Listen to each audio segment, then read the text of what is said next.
Good evening, everybody. Welcome back to our GST litigation series. Today we have with us the most eminent faculty, Dr. Advocate CA Avinash Poddar, for covering up and helping us gain some knowledge on the fake invoicing and arrest under the GST law. Let me have a quick introduction. Welcome, Dr. Advocate CA Avinashi. Let me have a quick introduction. And so he is currently practicing as an advocate in the field of indirect taxes, commercial laws, and cybercrime, having more than 21 years of experience. Since 17 years, he has had an experience as a practicing CA and now as an advocate. He is regularly appearing and arguing before the Honorable Supreme Court, various high courts, special courts, and tribunals. He's based at Ahmedabad, Surat, and Delhi, and have branches and associates all over India. He's associated with Messrs. Ashwa Legal Advisors LLP, attorneys and advocates as a founder partner, and with Messrs. AAP and Company, chartered accountants as legal advisor. He is the author of various books on GST and indirect taxes. Having completed his BCom and LLB, he has also completed his FCA, LLM, PhD in GST, PG, CCL, DISA, CFP, MCP, and various other certified courses of ICAI. He has a varied professional experience and has completed the Chartered Accountancy exam in 2000 with excellent academic record and also a merit list rank. He specializes in the field of indirect taxation, corporate laws, RERA, IBC, and cybercrime, and also appears and argues before the Honorable Supreme Court of India and various other high courts and sessions court. The contribution as a professional to trade and profession by our eminent faculty has really been noteworthy in various empanelments. And he's also delivered more than 900 lectures all over India at various residential, regional, and national conferences organized by ICI, ICSI, ICWI, ICAI, and so on. The contribution as an author of Dr. Advocate CA Poddar, Avinash Poddarji has been eminent, and he has written various books, recently co-authored Audit and Annual Return in GST, Appeals and Litigation in GST, co-authored various other GST books, service tax related books, and also motivational books. He has been recognized as the winner of prestigious TIOL Award 2021, and so on and so forth. We are very happy to have you, sir, here today for delivering this prestigious lecture. And I now request you, sir, to take over. Thank you so much. Thank you. Thank you so much, Dhwani ji. I hope I'm audible. I can see on my screen Secretary WRC Shweta ji. Thank you, sir, for accepting the invitation. Thank you. Thank you so much. It's a proud privilege for me. And at the outset, I would like to thank WRC for giving me this opportunity of sharing my views. And also would like to tender an apology that this session was scheduled earlier, but this could not be done because of some unavoidable circumstances with my fellow speaker. I think he is going to take this second session today. Now, first and foremost, the litigation, GST litigation series. As I've already stated, this is something which is the need of the hour. And therefore, the endeavor of the WRC for conducting such kind of series is really appreciable. Topic which is given to me is a very subjective topic. It cannot be dealt with in a limited frame of time, or there cannot be we can say, we cannot have a standard discussion on the allotted topic. The reason being, it may differ, or the conclusion, or rather the understanding of the law and the treatment may differ on the basis of the facts of each of the case. आपका So, PPT भी है? therefore- नहीं, PPT नहीं. Okay, sir. So therefore, the issue which I would like to endeavor today and deal with would more or less be overall discussion so far as this topic is concerned, because there are two limbs of my topic today. One, it deals with, I will have to rather deal with or deliberate upon the fake invoicing, which is really an area of pain for many professionals, and not only the professionals, but also the trade.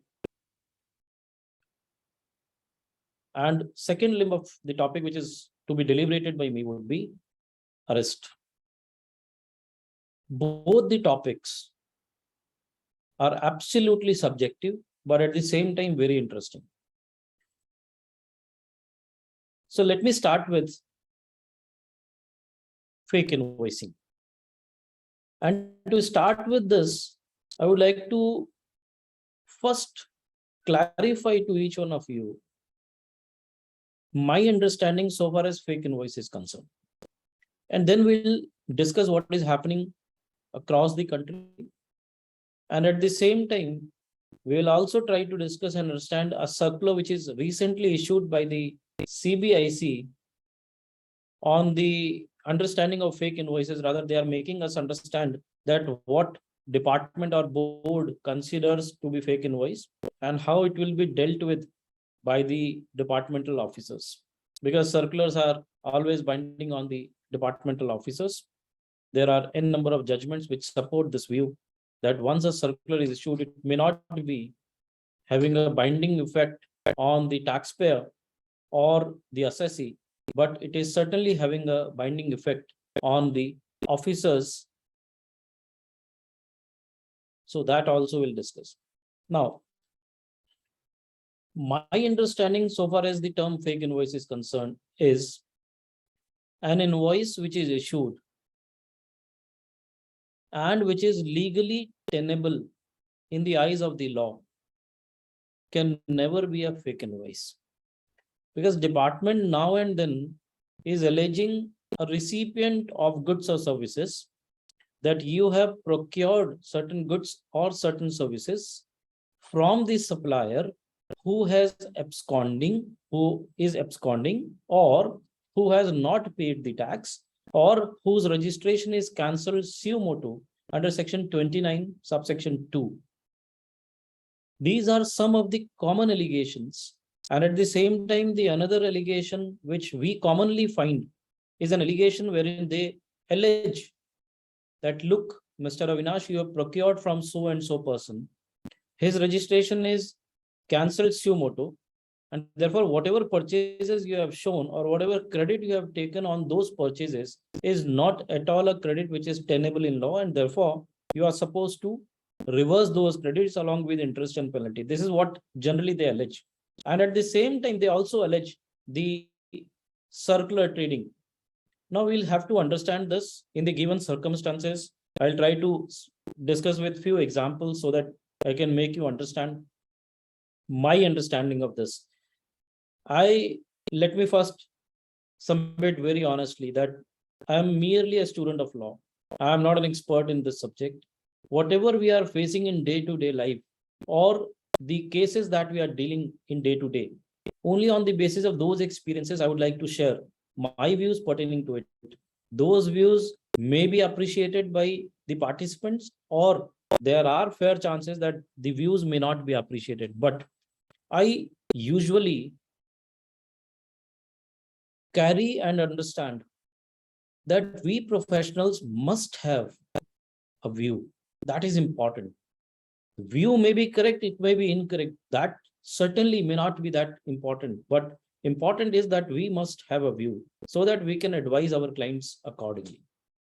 So my view is, any invoice which is issued by a person who is registered under GST, and the invoice is issued as per the provisions of section 31, read with rule 46, and the contents which are required to be there in the invoice are included in that invoice, then that invoice by no stretch of imagination can be said to be a fake invoice. This is a bold statement which I'm making, but as a lawyer, as a chartered accountant, this is my role and responsibility to share my understanding with the persons who are seeking the advice or who are here to attend the session. So therefore, this is very clear as per my limited understanding. A legally tenable issuance of an invoice or an invoice which is legally tenable and a valid invoice under the provisions of the GST law can never be said to be a fake invoice. This is one very, very important understanding of mine, and a very controversial also. So if I believe that an invoice which is issued under GST law as per the provisions therein is a valid invoice and therefore it cannot be said to be a fake invoice, then what is fake invoice? So friends, in that context, I would like to submit that my understanding says that fake invoice is an invoice. I'm repeating, fake invoice is that invoice which is issued by a person who is not registered under GST, or who was registered but his registration is already cancelled under GST, maybe by way of surrendering of GST by himself, or maybe by the departmental proceedings that the registration is cancelled. In both the cases, the person does not fall into the category of a registered taxable person, and therefore all the invoices which he will be issuing after that will be a fake invoice. Or an invoice which is issued using the GST number of someone else by a third person. For example, Avinash Poddar is a registered taxable person. He has a GST registration number. Now his registration number is used by Mr. X. And Mr. X is issuing an invoice in his name using the GST number of Avinash Poddar. So therefore, this invoice, as per my understanding, is not a legally tenable invoice, and hence it is a fake invoice. So to sum up my understanding, I would say any invoice issued under GST law within the four corners of the provisions of section 31, read with rule 46, by a taxable person who is registered under the act, can never be a fake invoice. It can be a fake invoice only when it is issued by someone who is not registered, or it is issued without following the provisions of the law and the rules made thereunder. So this is my understanding. Now, what are the common questions and allegations that we chartered accountants are facing, or rather our clients are facing? Not we chartered accountants, but we are advising them. The first and foremost is that you have procured goods, as I've already stated, that you have procured certain goods from Mr. X, and Mr. X registration number is cancelled retrospectively. Can it be said to be a fake invoice? My limited understanding again says no.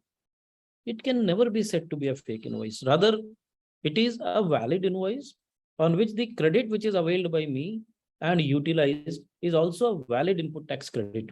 Unless it is proved, I'm repeating, unless it is proved that I had connived with my supplier, that is Mr. X in my example, and try to avoid or maybe evade the tax by utilizing input tax credit, which otherwise was not eligible.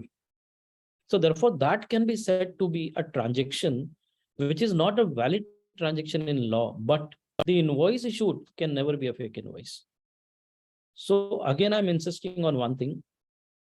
Please look into the facts and circumstances of the case, that if it is issued by a valid person, a legal registered person, and it is having all the contentions and contents as per the provisions under law, then it cannot be said to be a fake invoice. Yes, the input tax credit may be questioned. The input tax credit can certainly be questioned, because now let us very quickly try to understand the conditions which are there and why they are saying that the input tax credit needs to be reversed because it's a fake invoice. Friends, we all are understanding this, that GST law was incorporated and implemented so as to avoid many technical difficulties in the erstwhile regime. And one of the most prominent technical difficulty was the cascading effect of tax. And therefore, the suggestion and the statement of object clearly stated that there has to be a seamless flow of credit. Therefore, it meant that the credit will never, or credit chain will never be broken up. And henceforth, there will not be any tax on tax. So ITC is one of the most important, rather the backbone of GST. Section 16 deals with the provisions pertaining to eligibility and entitlement of ITC. Section 16 subsection 1 says, every registered person is entitled to or eligible to avail input tax credit in his electronic credit ledger on input services and capital goods, which is used or intended to be used in course or furtherance of business. We all know that. I'll not go into those things. Today, my endeavor would be only to deal with the practical issues which I believe are important and relevant so far as this topic is concerned. And whatever time is allotted to me, I'll try to conclude by 6:15 so that we have some 15 minutes for discussion and then the other speaker can take over. Then comes section 16 subsection 2. So there is a difference between 16.1 and 16.2 as per my understanding. 16.1 says that you will become eligible for claiming input tax credit provided those input services or capital goods are used or intended to be used in course or furtherance of business. This is what is provided for. That means that gives you eligibility to claim input tax credit, or when input tax credit can be claimed. Subsection 2 of section 16 provides the conditions which needs to be satisfied so as to make you entitled. I'm repeating, section 16 subsection 2 provides the conditions which are supposed to be satisfied in order to get entitlement of availment of input tax credit, meaning thereby until we comply with the conditions which are specified under section 16 subsection 2, we will not be entitled. We can be eligible for claiming input tax credit, but unless we satisfy, will not be entitled to claim or rather avail the ITC. Which are those conditions? First condition, you must have an invoice, which we all have. And therefore, we have to harp upon not only that we have the invoice, but also it's a valid invoice issued under the provisions of the law. And in my example, which I have given, that Mr. X has surrendered his registration or his registration was cancelled suo motu, and the department says that you have already an invoice, you already have an invoice on which you have availed the input tax credit, whereas the supplier's registration has already been cancelled, and so the purchases are fake. So please remember, as a legal advisor, our endeavor should be to justify that when the purchases were made or when the services were received, at that point in time, the supplier was duly registered. His registration might have been cancelled retrospectively, but the day on which the supplies were made, he was registered. And since he was registered, the invoice which you have procured is a valid invoice. It is not a fake invoice. That will be the first submission, because nobody knows tomorrow. Future is uncertain. There can be situations that there had been situations wherein, due to the COVID, many persons, many suppliers of goods and services have closed down their operations, and therefore the registrations are surrendered or cancelled.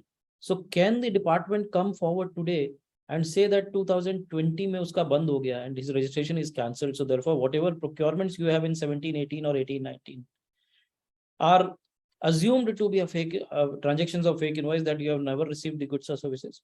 That cannot be. So therefore, the first condition is you must have an invoice, and your endeavor would be to check the date on which the invoice was issued, whether he was registered or not, number one. Number two, though that invoice is duly issued as per the provisions of the law. Two, then they allege, the second allegation of the department is that you have never received the goods or services. It is merely an invoice that you have procured. Again, I would insist and I would again reiterate, friends, there can be a circumstance or a situation wherein the goods might have not traveled or the services might not have been received. But there can never be a situation wherein the invoice which was issued for those goods which have never traveled can be said to be a fake invoice. Because the word fake means which is issued by someone who has no authority to issue or no jurisdiction to issue that invoice. That is not in our case.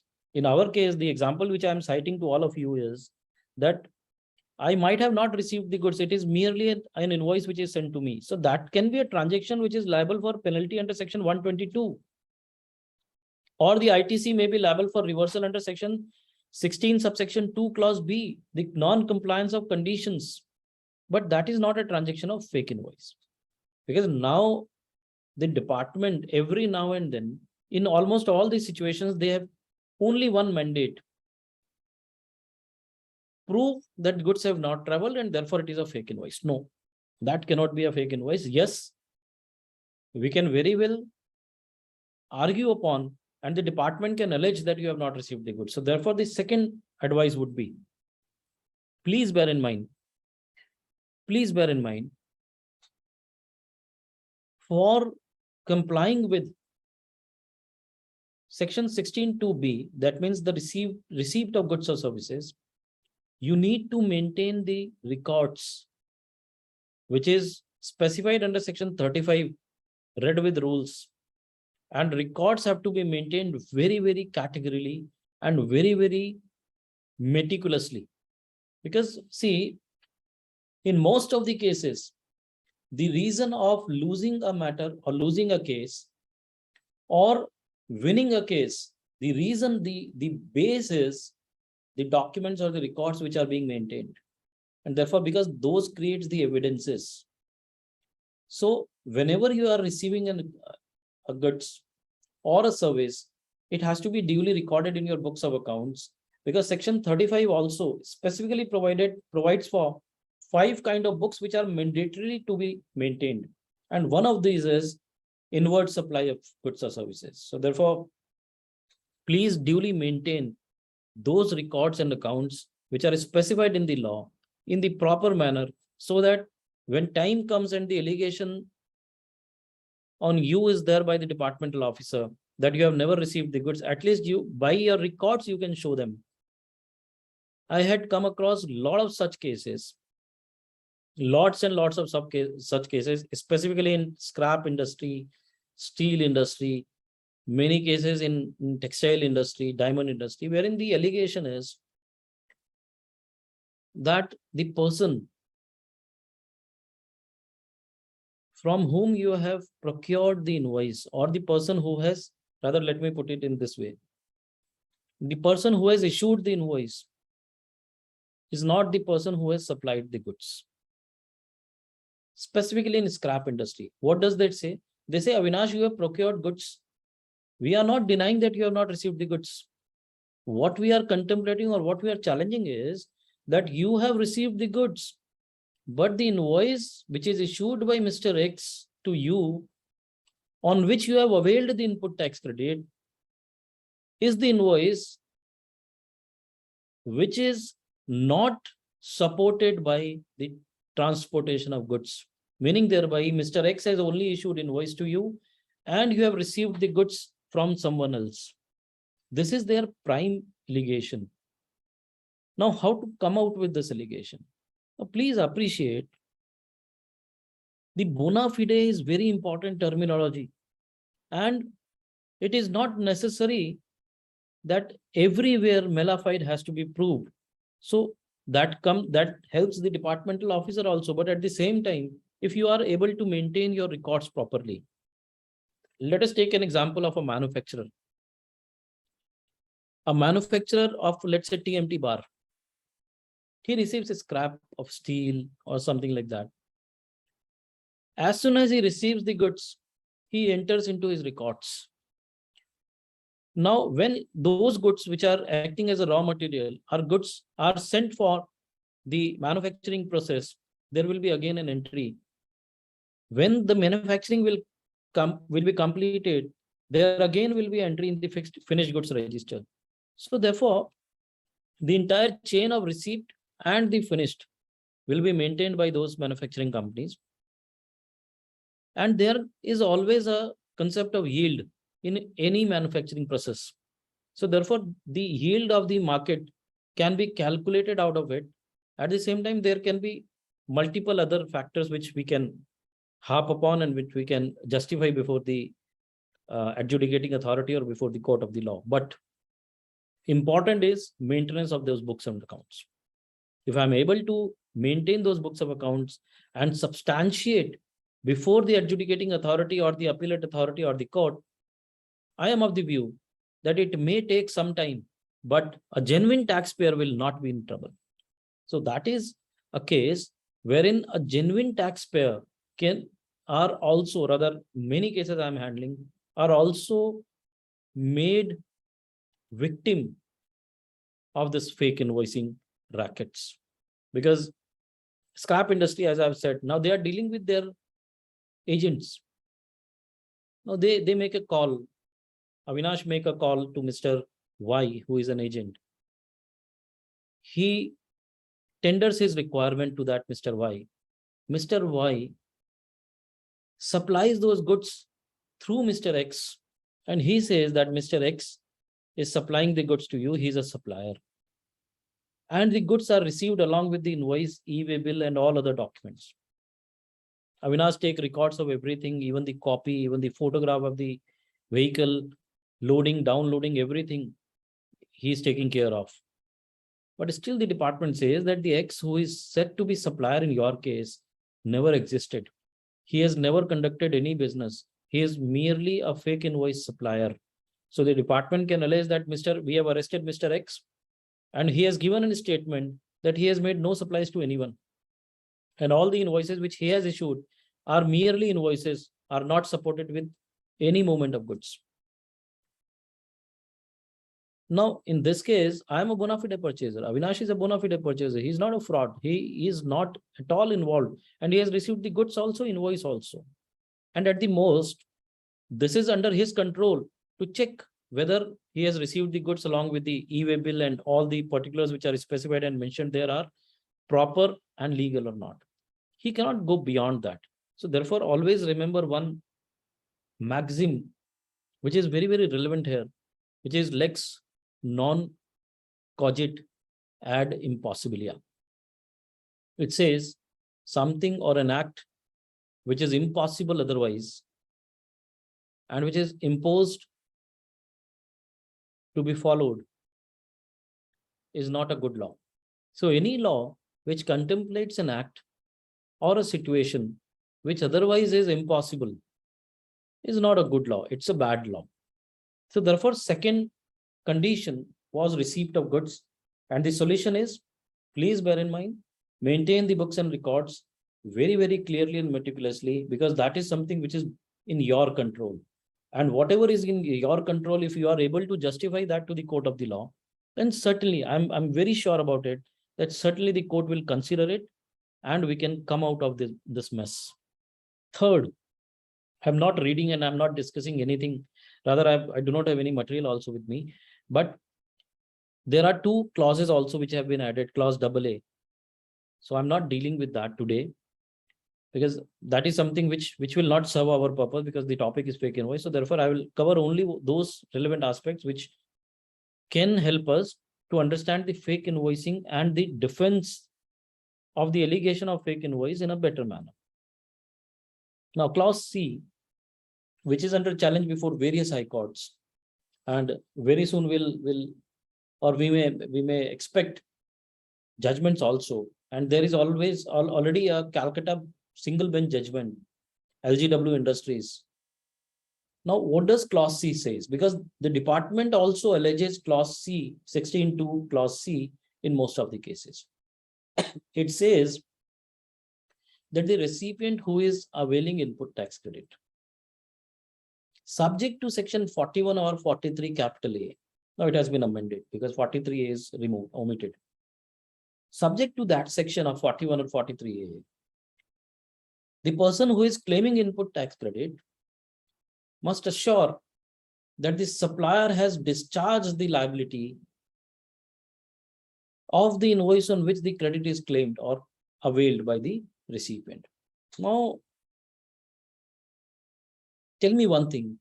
Is it possible for a recipient to identify, to understand that the supplier has paid or not? Is there any mechanism which is provided in law?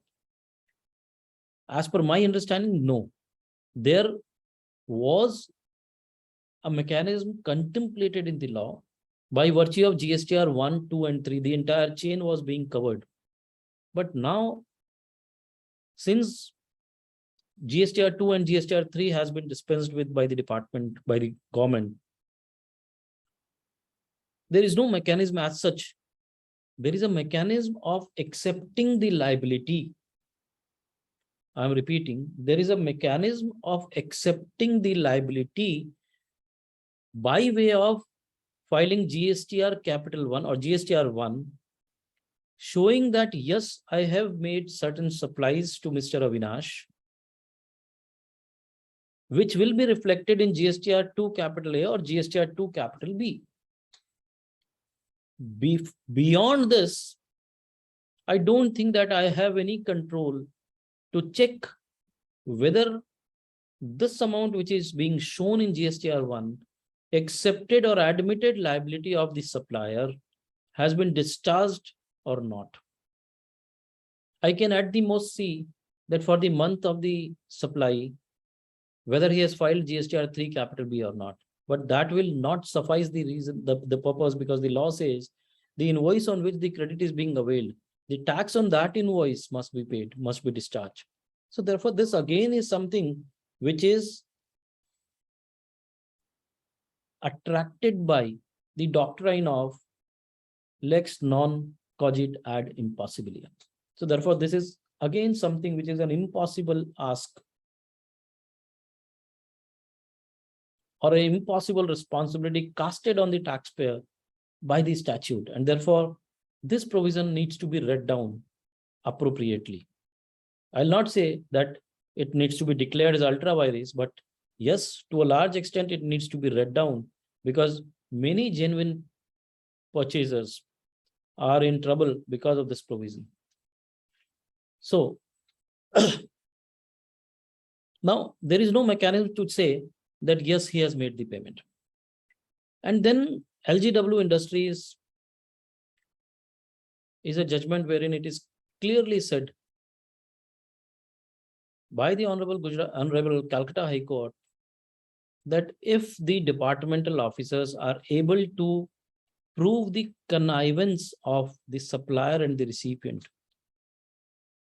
then only the credit can be challenged and denied to the recipient.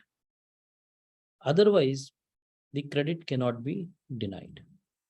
So that is a welcome judgment. Arise India and a lot of judgments in VAT era were already there.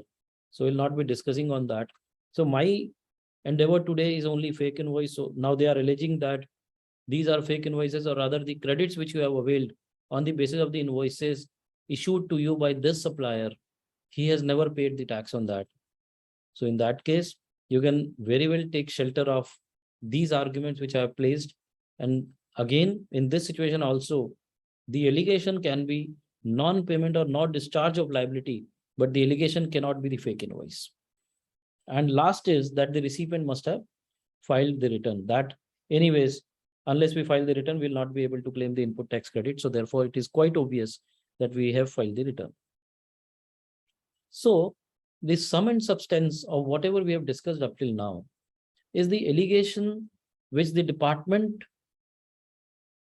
poses on us, or rather forces us, is one, the supplier is no more existent. Two, his registration is cancelled suo motu. Three, he has not paid the taxes. Four, you have never received the goods or services. Please bear in mind, sir, in all these four cases, if the invoice is valid invoice, it can never be said to be a fake invoice. Yes, the credit can be challenged, but if we are able to satisfy the four conditions which I have discussed just now are being satisfied by each one of you, then in that case, the credit also is a legally tenable credit to you. Now comes the question, then what will happen to those cases wherein it is alleged and proved that the traveling was not there? Because nowadays you will appreciate that the government has the control of the data to an extent that even the toll plaza invoices or the toll receipts or the movement is there with the help of FASTags and everything. So therefore, if the situation is that yes, to a large extent it is admitted that the goods were never received, and therefore the invoice on which the credit is availed seems to be an invoice which is merely the receipt of invoice, not the goods. What will happen in that case? My understanding is, even in that case, if I have availed the credit on those invoices, then yes, certainly 16.2 can be there and is a problem because we have not received the goods. And for this only, they've issued one circular. And this circular deals with three different situations for which the department has suggested, or the board has suggested the actions on those situations. Let us try to understand that. On 6th July 2021, this circular was issued. Circular number is 171. And this is a circular which rather they have clarified. And again, I would say, this is a circular. This is not a notification. This is not a law. It's merely a circular. Circular, yes, it is binding on the departmental officers, but it is not binding on we taxpayers. And therefore, if we find that there is something which is not legal in these circulars, then certainly we can challenge these circulars, or we can plead or defend our case accordingly. The department may follow it. That is not an issue. So first situation, what is the first example which they are giving? Again, before going into these definitions, let me first try to sum up the discussion that we have done. Please appreciate, there is nothing called fake invoice, provided it is a legally issued invoice by a registered person. But there are provisions in law which provides for the non-entitlement of ITC, as well as it also provides for the penalties for offenses. So if I'm showing that I've received goods from Mr. X, and at the end of the day, and I have rather connived with him and at the end of the day, it is proved that Mr. X has issued only invoice to me. In that case, the credit needs to be reversed because I was not entitled for input tax credit because section 16 subsection 2, which is a non-obstant clause, I have violated section 16(2) clause B. But if there was no movement of goods,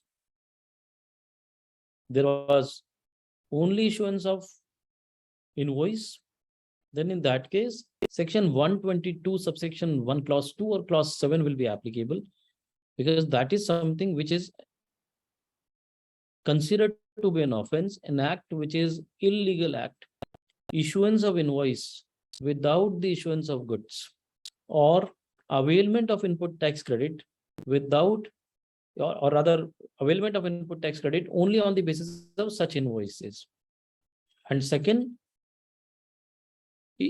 supply of goods without supporting it with an invoice.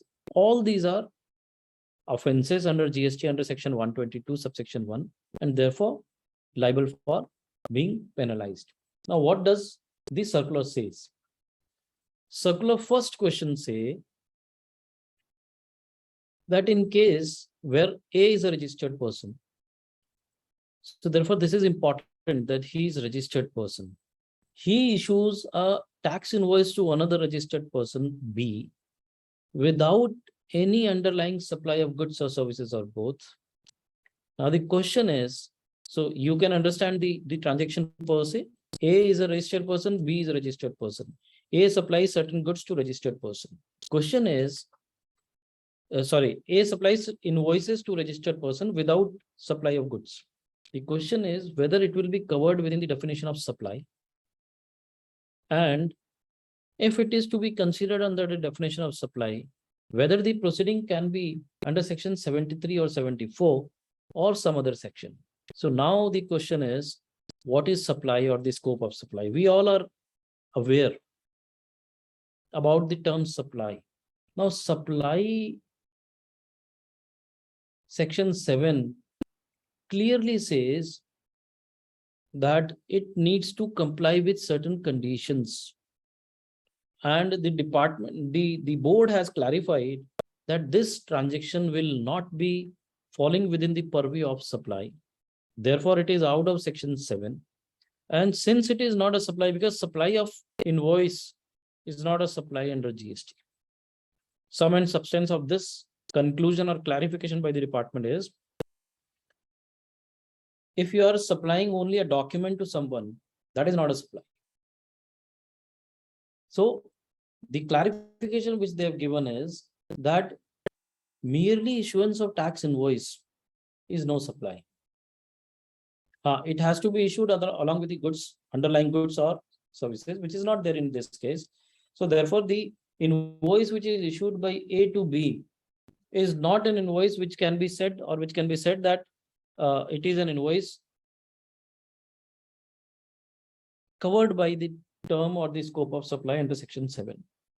So since it is not a supply, can the proceeding under section 73 or 74 begin? Now, please try to be with me for next 2 minutes. It's already 5:45. I'll try to conclude within 30 minutes after discussing with the provisions of arrest also. I'll try to expedite. Now, please be with me for 2 minutes. Section 73 and section 74, what is that? Section 73 says, whenever there is a short payment, non-payment, erroneous refund, or wrongful availment or utilization of input tax credit, then a show cause notice can be issued and the amount can be recovered. That is section 73. And in all these 4 situations, that is non-payment, short payment, erroneous refund, and wrongful availment or utilization of input tax credit, if fraud element is involved, then section 74 will be invoked. So whether this transaction where A issues an only invoice to B and B takes credit, so what will be the treatment in these 2 cases? A is supplying invoice which is not considered under section 7. So therefore, section 73, 74 proceedings cannot be initiated against him. It will be section 122, which says section 122 subsection 1 clause 2, which says supply of invoice without supply of goods. So in case of A, there will be a penalty under section 122. But what about in case of B? Again, we need to appreciate that if he has received goods, and forget about the technicalities, then in that case, the department will say that you have received the goods without underlying invoices. And therefore, these goods are liable for confiscation. So either section 130 proceedings can be initiated, or the ITC which has been availed on the invoice, which was merely supplied as an invoice and the goods were not there, the ITC can be reversed. So this was the first situation. Now let us come to the second situation, which is given by them in circular number 171. Now here they say that A registered person, A is a registered person who has issued the tax invoice to another registered person, B, without any supply of goods or services or both. B avails the input tax credit on the basis of the said invoices. And then B further issues the invoice to C. Along with the underlying goods, he is again issuing the invoices to, let's say, C, and he is availing the input tax credit on the goods, or rather on the invoice which he has received from A. So what will happen in this case?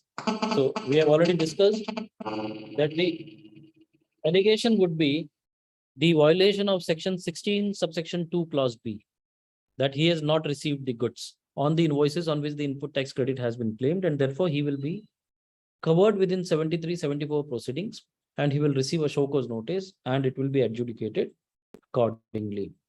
And please bear in mind, one very important aspect to be kept in mind is section 75 subsection 3. If section 74 is invoked and the tax interest and penalty is levied on him, then in that case 122 cannot be levied. There cannot be two penalties for the same one offense. Otherwise, it will violate Article 20 of the Constitution of India. Now, third point. Third point is A has made supply of invoice to B without goods or services.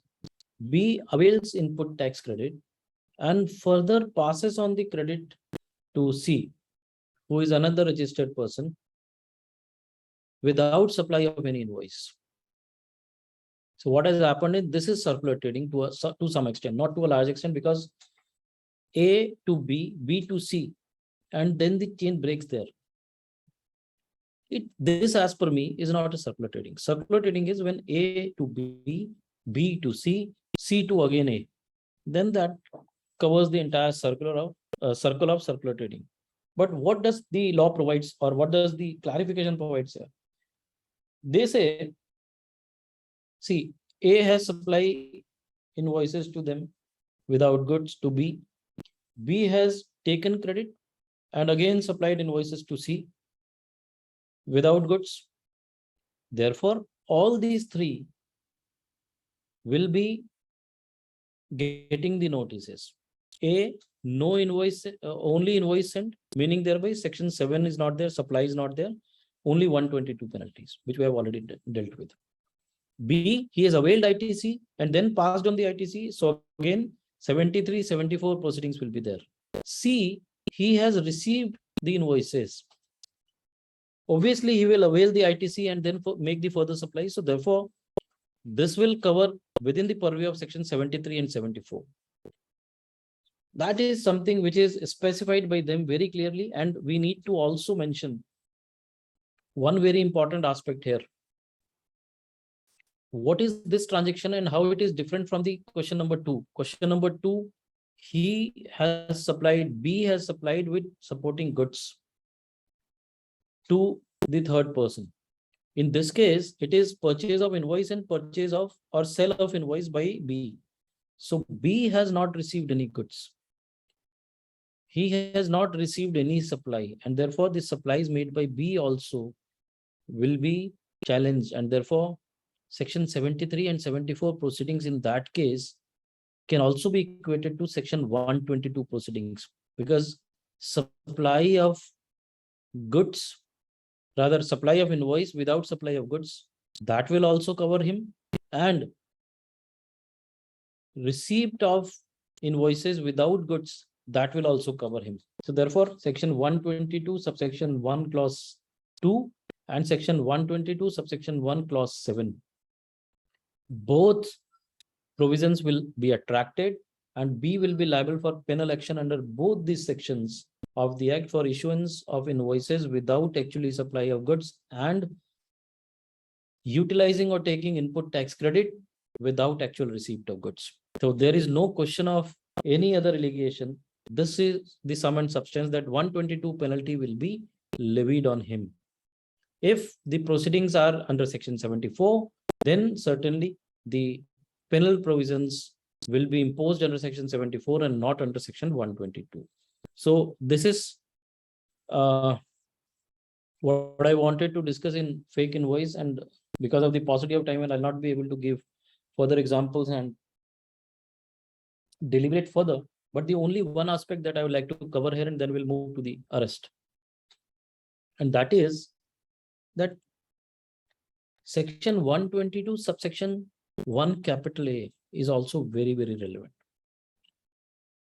Because there are cases wherein there is one mastermind who takes PAN card of different persons, opens up different companies, and then finally he issues only invoices from those companies and take the benefit of the law. So in that case, section 122 subsection 1A clearly says a person who causes such offense and retains benefit. So therefore, a person who is advising to do some such kind of offense and he is also retaining some benefits out of it, he also can be levied 100% penalty under section 122 subsection 1 capital A. So this is something which we need to keep in mind while defending the cases wherein the allegation is pertaining to circular trading, fake invoices, not receipt of goods, that means only receipt of invoices. In all these cases, you will have to keep all these provisions in mind, and accordingly you need to frame your defense. Now friends, coming to the arrest provisions, very quickly we'll try to deal with that, because this may not be something which we all are not aware of, and therefore not much time is required in this. But yes, I have some beliefs which I would like to share with all of you. Now, first and foremost is there has to be an offense. And that offense has to be a punishable offense. Now, section 132 has to be read along with section 69 of the GST law. Section 69 deals with power to arrest. The law says that the commissioner must be a person who should issue the arrest memo. The law says that the commissioner must have a reason to believe that the person has committed an offense, which is specified in clause A, B, C, D of section 132, and which is punishable under clause 1, clause 2 of subsection 1 or subsection 2 of the said section, that is 132. Then in that case, the commissioner by way of an order authorize any officer of central tax to arrest the person. Now please appreciate, law says commissioner. So there arose a dispute, and the dispute was whether the commissioner is only empowered or commissioner can delegate these powers to someone else. So in that case, there is a judgment of Nilesh Bhai Natu Bhai Patel. You can note it down. It is Nilesh Bhai Natu Bhai Patel versus State of Gujarat, 131 taxman.com, 222 Gujarat High Court. Gujarat High Court in this case has denied the bail. And what they have said is that even the power can be delegated by the commissioner to his subordinate officer. And the subordinate officer in that case must have the reason to believe that the arrest is important. Now, I'll not go into the theory of it, but practically in 10 minutes, let us try to understand what is arrest, how it is contemplated in the GST, what defenses we are taking, and what is the provision and what is the situation of availing a bail or getting enlarged on bail. Friends, please appreciate, arrest is a precautionary measure, and prosecution is the final trial which happens in court and then the court decide. Law says that there are two kinds of offenses. One, cognizable and non-bailable offense. And two, non-cognizable and bailable offense. So clause 1, clause 2 of section 132, subsection 1.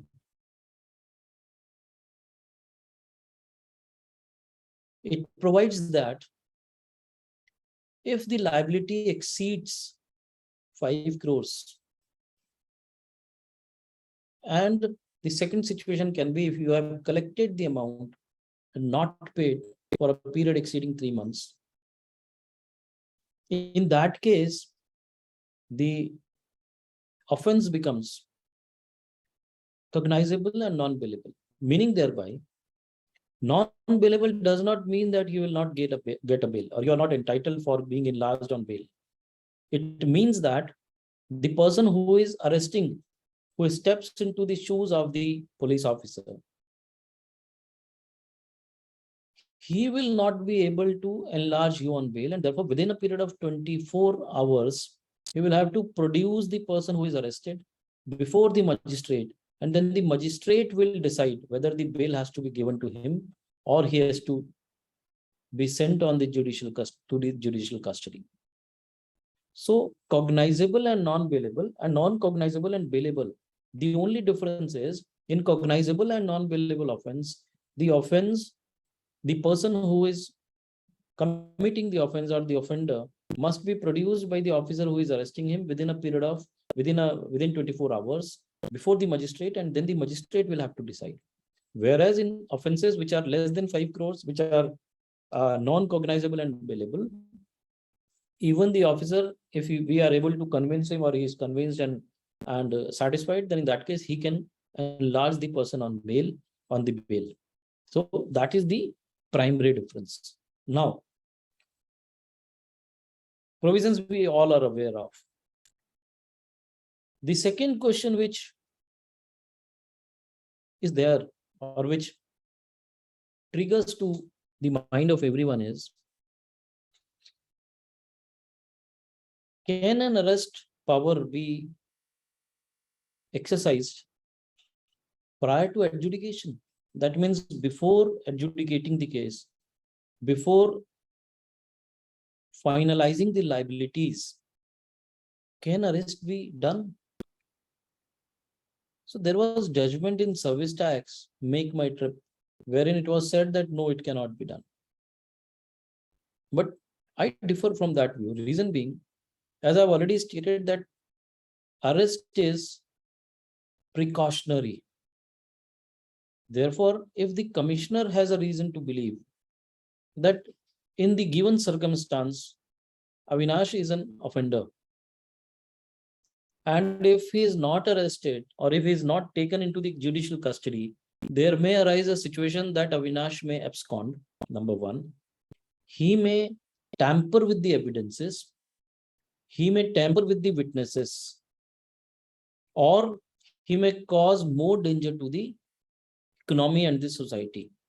Then in that case, the commissioner, on the basis of such reasons to believe, he can issue an order in writing that why he considers arrest to be exercised, and then he can certainly arrest the person or issue an order of arrest or invoke the power to arrest.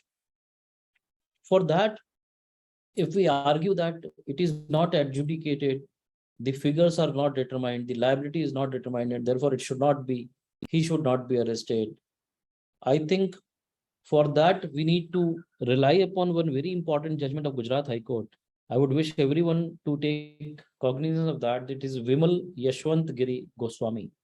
Vimal Yashwant Giri Goswami versus State of Gujarat. 2019 109 taxman.com 340. This judgment of Vimal Yashwant Giri Goswami very clearly deals with the powers of arrest and the question that can arrest happen prior to adjudication. So in this, to be very brief, what the court said that first and foremost, you need to check whether the arrest is compulsory or not, or arrest is mandated in this given circumstance or not. If not, then do not exercise that power.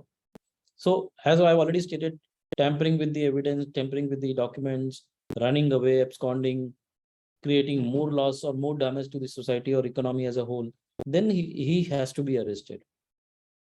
Or maybe for getting his statements recorded or producing the evidences or witnesses or giving the entire trail, the arrest is required. Court said you will have to look into each circumstance. And therefore, before starting the session, at the time of starting itself, I've said that the topic which is given to me is purely subjective. And I'm not here to read the law, because we all are learned enough and we all are aware of what are the provisions, how it is written, what is the GST situation. I'm here to share my experience and my views. So therefore, the law which is written down in Vimal Yashwant Giri Goswami by the Honorable Gujarat High Court has clearly said that no, we straightforward cannot say that prior to adjudication, the arrest cannot happen. It can happen. It can be a situation that the person can be arrested, but you will have to look into that why you believe that he's going to abscond, he's not going to pay, he's going to tamper with the evidences. Maintain that, put that in order in black and white, and then you can certainly use the power of arrest. So therefore, if it is required in the interest of the revenue, then even the arrest can happen prior to adjudication. That is Vimal Yashwantram Goswami. Then there is a case of Bombay High Court, Tejas Ungad, that again clearly says, and there is a paragraph which says that these kind of offenses are damaging the economy as a whole, and therefore all those persons who are creating fake forms, getting the input tax credits, and circulating such input tax credits, rather passing on such input tax credits, are damaging the entire economy, and therefore the arrest has to be there and bail should not be granted. So there are a number of cases which can be relied upon, which can be discussed, but because of the paucity, I'll not be there. I'll not be like willing to discuss that, because 10 minutes I want to devote for the question answers. If any questions are there, certainly I'd like to address that. But now let me come to another limb of my discussion. There happened to be a case which was adjudicated and an interim relief was given by the Honorable Supreme Court. The arguments in that case was that, look, department is alleging that Avinash has offended and the liability which is expected to be from his offense would be around 20 crores. To be precise, it was 19 crore in that case. And there is a provision in law that after the adjudication, within a period of 3 months, we have a statutory alternate remedy which is said to be, or which is called as appeal before the first appellate authority, and the pre-deposit which has to be given. And after paying that pre-deposit, the entire proceeding of recovery will be stayed is 10%. So the counsel for the petitioner argued before the court, Honorable Supreme Court, that even after the adjudication, if I pay 10%, the entire recovery will be stayed.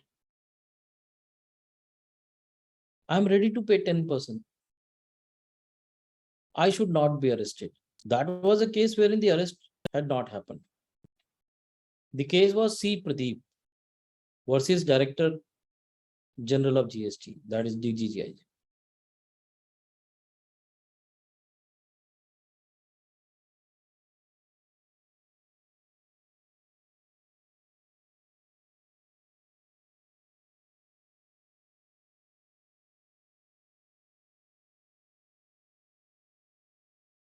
Large extent, and we all are aware that now getting a bail in those in cases wherein the allegation of fake units creation and the fake ITC passing on, the bails are not given so easily unless we prove our bona fide. So now I come to last limb of my discussion. Can an order issued by Honorable High Courts or a Supreme Court or a Sessions Court enlarging a person on bail has precedential value? Meaning thereby, can I say that if Avinash was enlarged on bail by Bombay High Court, in the similar facts and circumstance, Mr. X, who is now arrested, should also be enlarged on bail? Is that precedence available? In that regards, my humble understanding would be no. It cannot be. We can certainly rely upon the order of Avinash in my case, but the prerogative to enlarge a person or enlarge an arrested person on bail is always of the judge who is deciding that case. So this is an important limb, and therefore I have cautiously included this in my discussion, that merely someone has been enlarged on bail cannot put us in a comfortable situation that we would also get the bail, because it purely depends. Yes, as I've already stated, that we can certainly rely upon those judgments. The court may entertain, the court may also consider those judgments, but at the same time, please appreciate, the court may not consider in many cases. So therefore, we cannot bind it. So the sum and substance of my discussion is, can it be a binding order on the lower court or the similar court, coordinate benches? My understanding says no. It is purely discretionary power. A judge has a discretion to decide whether a person should be enlarged on a bail or not. Friends, let me try to sum up the entire discussion. We have started with the discussion on fake invoices. I have very clearly stated what I understand. Nowadays, there are a number of cases wherein the allegation of fake invoice is there, and the department majorly is harping upon non-receipt of goods or services, or absconding, that is the supplier is not existent, or the registration of supplier is cancelled from retrospective date. These are major three allegations which are on the recipients, and therefore the ITC is being denied to them, and the harsh actions of bank account attachment or maybe arrest is being taken against them. So we'll have to first have a legally valid invoice. Two, we must have accounts and records which are properly maintained in accordance with Section 35 of the law. And therefore, we must be in a position to substantiate that this is how we have received the goods and this is how we have supplied. And we have never connived with anyone. So in that case, if we have never connived with anyone, there is no question of we being denied the credit, or on the basis of the allegation. The third, we must have a legally valid invoice. And fourth, we must have accounts and records which are properly maintained in accordance with Section 35 of the law. And therefore, we must be in a position to substantiate that this is how we have received the goods and this is how we have supplied. And we have never connived with anyone. So in that case, if we have never connived with anyone, there is no question of we being denied the credit, or on the basis of the allegation. And then we have also discussed about the arrest. The provision of arrest is very simple. A commissioner has the power, but there are few questions which I have certainly touched upon. One, can an arrest be done prior to adjudication? In Vimal Goswami case, Vimal Yashwant Giri Goswami, please read that judgment of Gujarat High Court. It's a big judgment, I think 80 pages judgment, and very clearly it has dealt with all the jurisprudence of arrest. Two, as per me, that is relevant because the law contemplates the commissioner must have reason to believe. Now, can that power be delegated? Because it is not commissioner in board which is written, it is commissioner. So can a commissioner delegate its power? So I've dealt with the judgment of Honorable Gujarat High Court, a very recent judgment of Nilesh Bhai Natubai Patel. That judgment clearly says that yes, it can be delegated. On 14th October 2021, this judgment was given. And then we also tried to dwell upon the argument of C. Pradeep that if I pay 10% upfront, then I should not be arrested. That was given in C. Pradeep by the Honorable Supreme Court. In most of the cases, this case is being referred. But as I've already stated, that one order of bail may not impress the judge.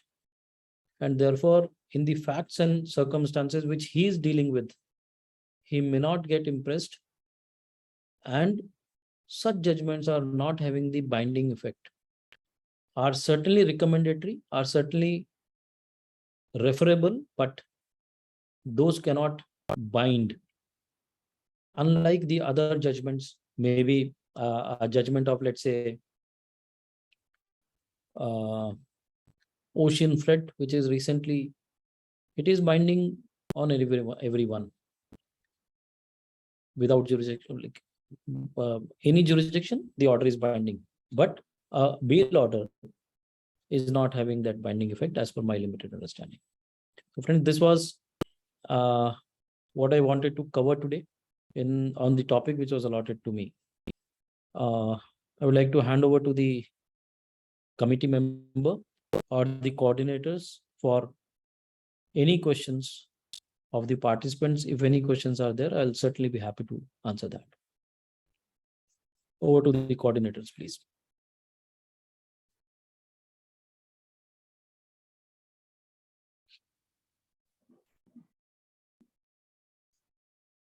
We are very. Can we take up the questions? I can see two questions which is there in the chat box. How to establish whether the vendor was duly registered at the time of issue of invoice in case where registration is cancelled retrospectively? This question is a valid question because most of us rely on the document which we receive at the time of receipt of goods or services. And generally, we do not have the tendency to go to the portal and check whether the registration is valid or not. So in this, what we are doing is, or what we are suggesting to many of our clients is to do a KYC. That the time when we receive the goods from a vendor for the very first time, we do a basic KYC of that person. And in that KYC, we can also check whether he is registered on that particular day or not.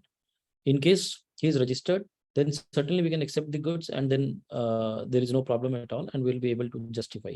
But yes, for all those purchases which we have already made, without keeping a track whether he was registered or not, it is certainly a challenge. But at the same time, there are ways and means wherein we can understand on which date or date of the order which has cancelled the registration retrospectively. If that date of order is after the date of your purchase, then in that case, certainly we'll be able to establish that the date on which we have purchased the goods or the services which were received were within the bracket when the person or when the supplier was registered. There is the next question which is there is what about service invoice as it doesn't have proof of delivery like e-way bill delivery challan, etc., how recipient will prove it is not a fake invoice? This is something which is very, very difficult to answer. Reason being, its services are intangible in nature. We cannot touch it, we cannot feel it. Obviously, there is no proof of delivery of those services. But there can be a corroborative evidence of receipt of a service. Say, for example, you as a chartered accountant are issuing an opinion note,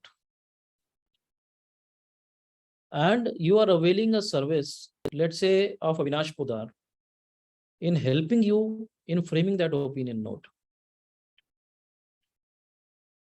So we can corroborate this with an evidence. Let's say you have made a phone call to me. That phone call records can be submitted that yes, you have received the services.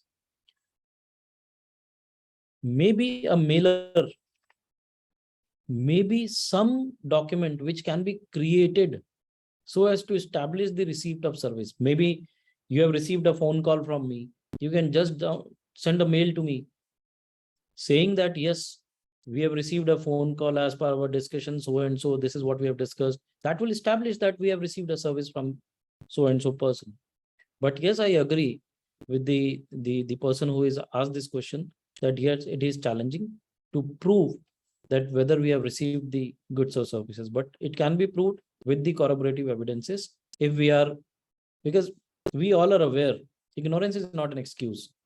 We simply say that we have not recorded, that may not help us. So therefore, when we are entering into a business, we are availing an input tax credit on the invoices that we are receiving on for the services that we are receiving.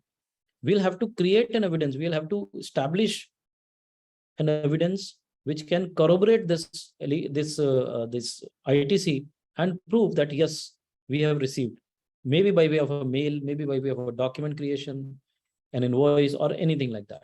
But yes, it is challenging. I do agree with this. There were only 2 questions in the chat box. So I think we can conclude the session. I would like to really thank Advocate CA Avinash Poddar ji for taking up this topic of fake invoicing and arrests under the offense. I think we would not have got a better speaker than him on this particular topic, because I think he has already represented many cases in courts, and he has his own experience of addressing this issue. So I think participants would have largely benefited by the way he has explained the topic of fake invoicing, giving various examples, various circumstances, and the ways to deal with it, and how an SSE can present his case. I think, and what precautions the SSE can take, and what circumstances he can present to defend himself. I think he has given an extremely wonderful presentation. His discussion was really vivid, and I'm sure everybody would have largely benefited, and they will be definitely getting benefited in the future, the cases which they will be taking up in litigations which they are facing. So we are extremely thankful to CA Avinash Poddar ji for his excellent deliberation. Thank you so much, ma'am. Thank you so much. Thank you, WRC. Now, the next topic is to be taken by CA Jatin Harjai. He would be taking the topic of litigation in absence of tribunal. I would like to introduce him first. Yeah. Jatin Harjai ji is a practicing advocate. He's a CA plus he's LLB, and also has taken a degree in DISA. He's a practicing chartered accountant with more than 15 years in legal practice itself. So we can understand how his experience in this legal profession is. He has spoken on various topics on VAT, CST, entry tax, works tax, and GST. And he has covered 750 seminars or workshops as faculty or speaker in indirect taxes in almost all regions of India. So apart from India, he has shared his knowledge in international seminars as well. in UAE, Thailand, and Tashkent. So, his experience is really vivid. He has represented in the Tax Advisory Committee before CM of Rajasthan for giving recommendation and suggestion before state budget. Apart from TAC, he has also represented ICAI, Rajasthan Tax Consultants Association, Jaipur before Commercial Taxes Department at various levels in relation to modification in VAT laws. Then he has given his services to various clients. He leads a team of professionals, which includes advocates, CAs, and CS. His core practice is in indirect taxes, and he has served various corporates and entrepreneurs, including listed companies in varied areas like consulting, due diligence, structuring, and litigation. He is having vast industry experience, and he is also an accredited trainer of NASIN, which is National Academy of Customs and Indirect Taxes, Government of India, for GST training to be provided to trade and industry as well as GST officers of the central government. He, apart from being panel GST trainer of ICAI, Jatin ji was part of faculty identification and trained the trainer program of Indian GST as well as UAE VAT, whereby he selected members of the institute from various parts of the country and provided them training of Indian GST. He's a keen learner. He has contributed in various professional bodies in different capacities as co-opted member of National Indirect Tax Committee of Federation of Indian Industry. He was a special invitee member of National Indirect Tax Committee of ICI. Then he was a panelist in many events organized by CIRC, EIRC. His qualifications, of course, I have already discussed. So I think I will not take much of the time, and I would hand over the platform to CA Jatin Harjai to take forward. Welcome, sir.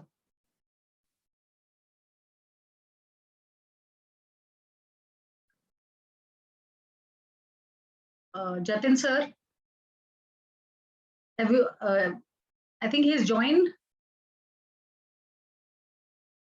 Sorry, ma'am. Jatin, sir, has joined. Yes, I'm joined here. Yeah. So. Okay.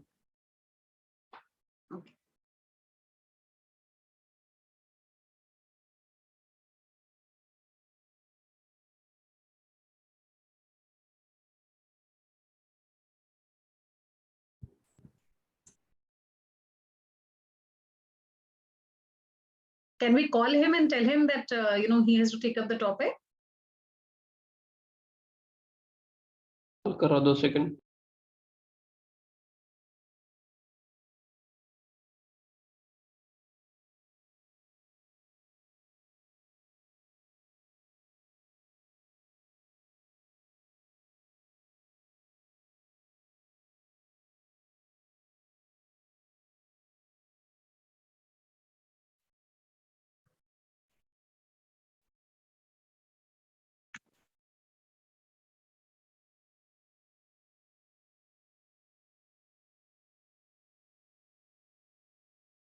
We are waiting for the speaker to join.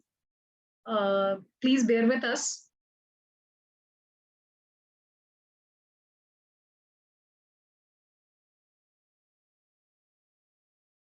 Ma'am 2 minute, वो कुछ net का issue आ रहा है, वो join ही है. 2 minute. Yeah, sure. So we request the participants to please have patience. There is some technical issue at the speaker's end. He will join very soon.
I think he's rejoining the session.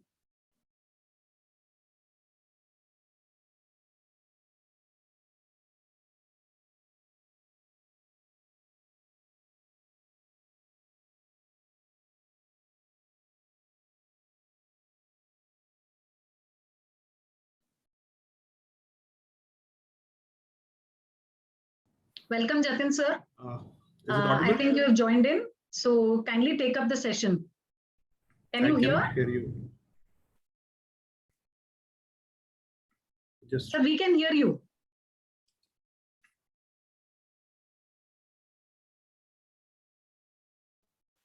is it audible to you? Yes, sir. Yes, sir. You're audible. Okay.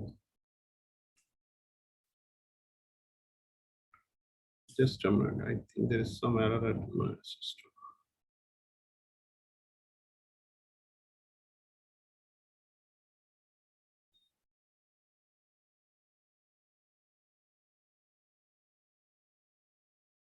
There appears to be some error with my system. Okay, give me a minute. Let me log in through a different system. Sure, sir. No problem. Please take your time.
Is it audible to you now? Yes, sir. We can hear you. Yes, I think it's good with me as well. No problem, sir. Thank you. Welcome to the session. PPT आपको? No PPT. Okay, thank you, sir.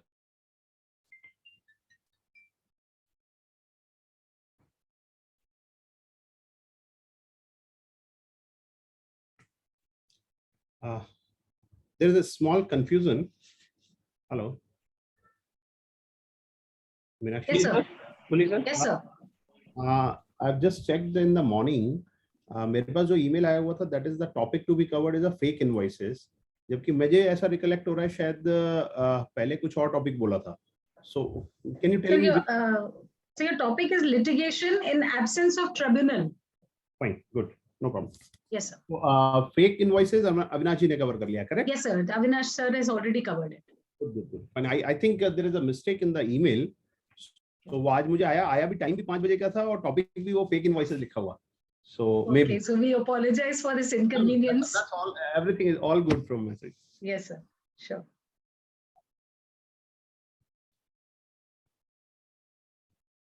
Should I start? Of course, sir. Yes, yes. Okay. I've already introduced you actually. So I think Avinash sir, Jatin sir was not present when I introduced him. No problem. So should I take the introduction again? No, not at all. Okay. Thank you, Sorry, sir. I was waiting for maybe you are going to announce that we are supposed to start. Anyways, so first of all, my very good friend who is a co-panelist here, Avinash Poddar ji, Meenakshi ji, coordinator, and I can see here Heniksha. A very good evening to all of you and all the participant viewers. So in fact, I'm sure you must have enjoyed the session of Avinash bhai. बहुत ही interesting and I must say very relevant topic, how to deal with the fake invoices, etc. I'm sure that he must have dealt in great depth and you must be enriched with all those his words of wisdom. So now topic which I am supposed to take up is like litigation in absence of the tribunal. sounds like a topic is nothing to do with any specific or statutory provisions. What to do in absence of the tribunal? We all know that there is a order passed by the government. Special RODO is passed for them that if the tribunal is not there, you can wait and watch till the time tribunal gets constituted, and your time barring will start only from the day when the tribunal actually starts function. So this is what a very, very small, I would say, conclusion of one-liner conclusion of this particular topic. But I would take this opportunity to discuss with you some of the basic aspects which are required when we are going to deal with the tribunal, or maybe first appellate authority, or maybe I'll touch upon the High Court as well. Yani ki one step downwards and one step upwards. Before I start the specific pointer which I have in my mind, one thing which I would like to start with is that all of participants who are here must be clear in their minds that the proceedings of collection under the law are threefold proceedings.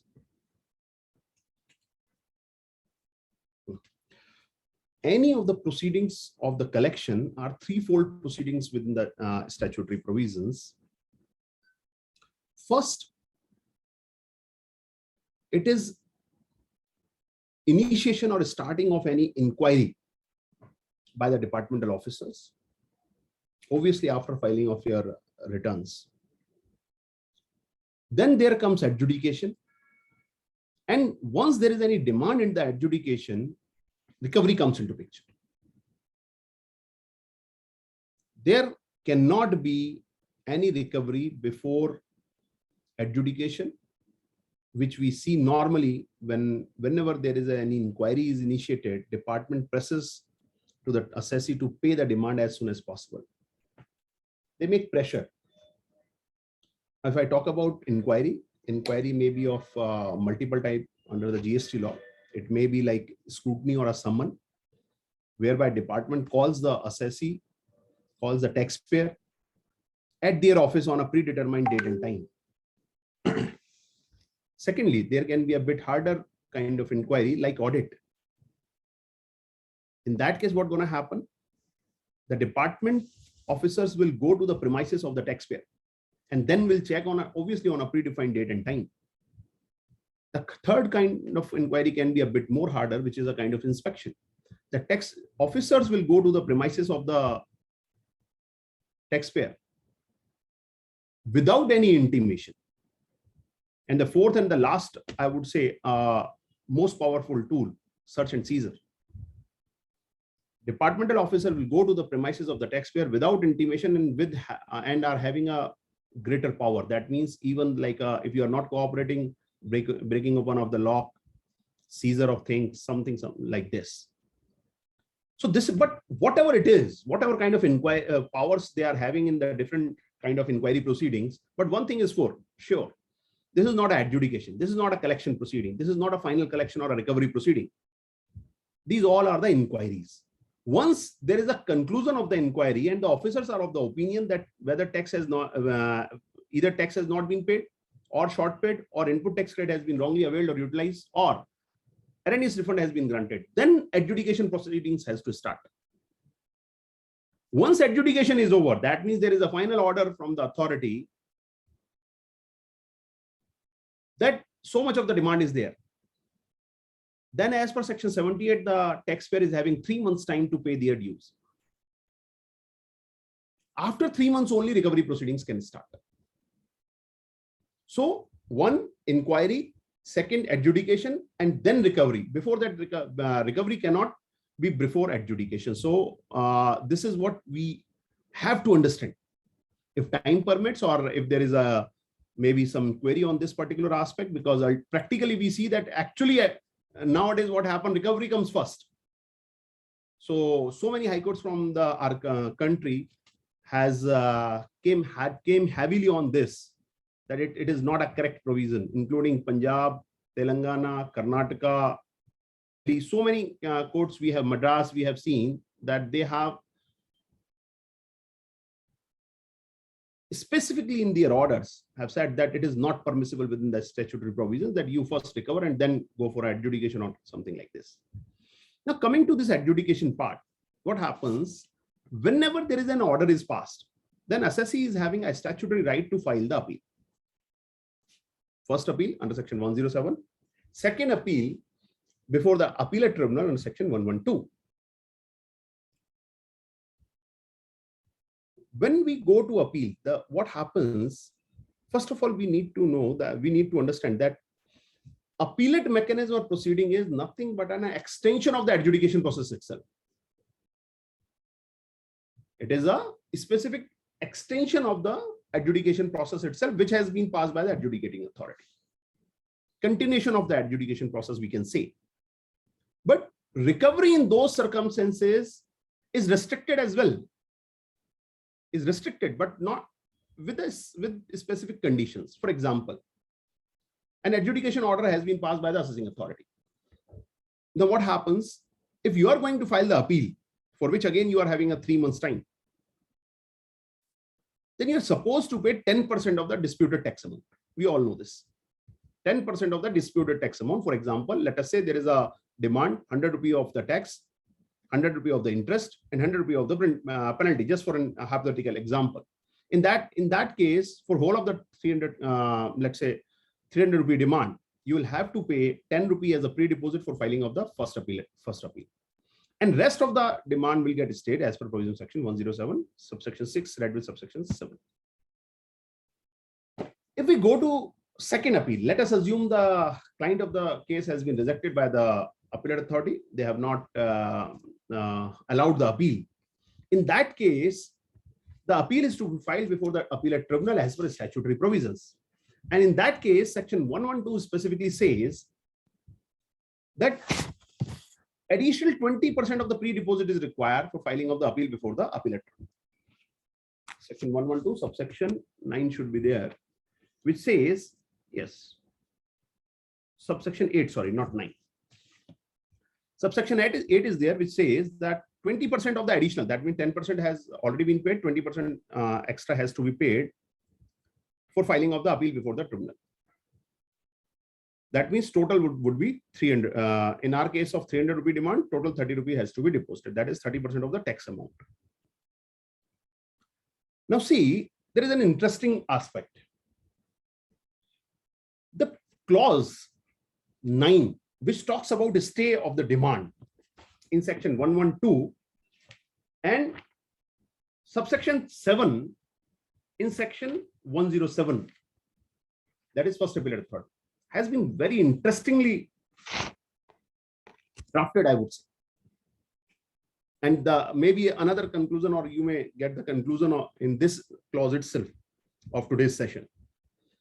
See, normally people say, or I might also have said, that once you have filed the appeal, then remaining amount will get stayed. But this is not the statutory provision. Statutory provision is drafted in some different manner. See, this subsection 9 says, let me read it for all of you. Where the appellant has paid the amount as per subsection 8. Subsection 8 is, which talks about deposition of another 20% amount of the tax demand. The recovery proceeding for the balance amount shall be deemed to be stayed till the disposal of the appeal. Please mind, it is not referring to the filing of the appeal. It is not referring to the for getting the stay on the demand. The act doesn't say that you need to file the appeal. It only says that you need to pay this much of the amount. Precisely, appeal is to be filed within let me rephrase all the provisions of the appeal before the tribunal. Subsection 1 says that you can file the appeal before the appellate tribunal when you are aggrieved from the order passed by the first appellate authority, that is under section 107. Subsection 8 says that no appeal shall be filed unless this much of the pre-deposit is pre-deposit has been made. This much of the amount has been paid. That means this deposit amount will definitely be before filing of the appeal. And subsection 9 says the amount you have, the moment you have deposited this much of the amount, your demand will get stayed. That means it is linked with the date when you deposit them. Meaning thereby, what I want to say or maybe communicate it to you, that let's say first appeal has been filed, first appeal has been disposed of then, and now you know that there is no second appeal available. GST tribunal has not been constituted. Now what to do?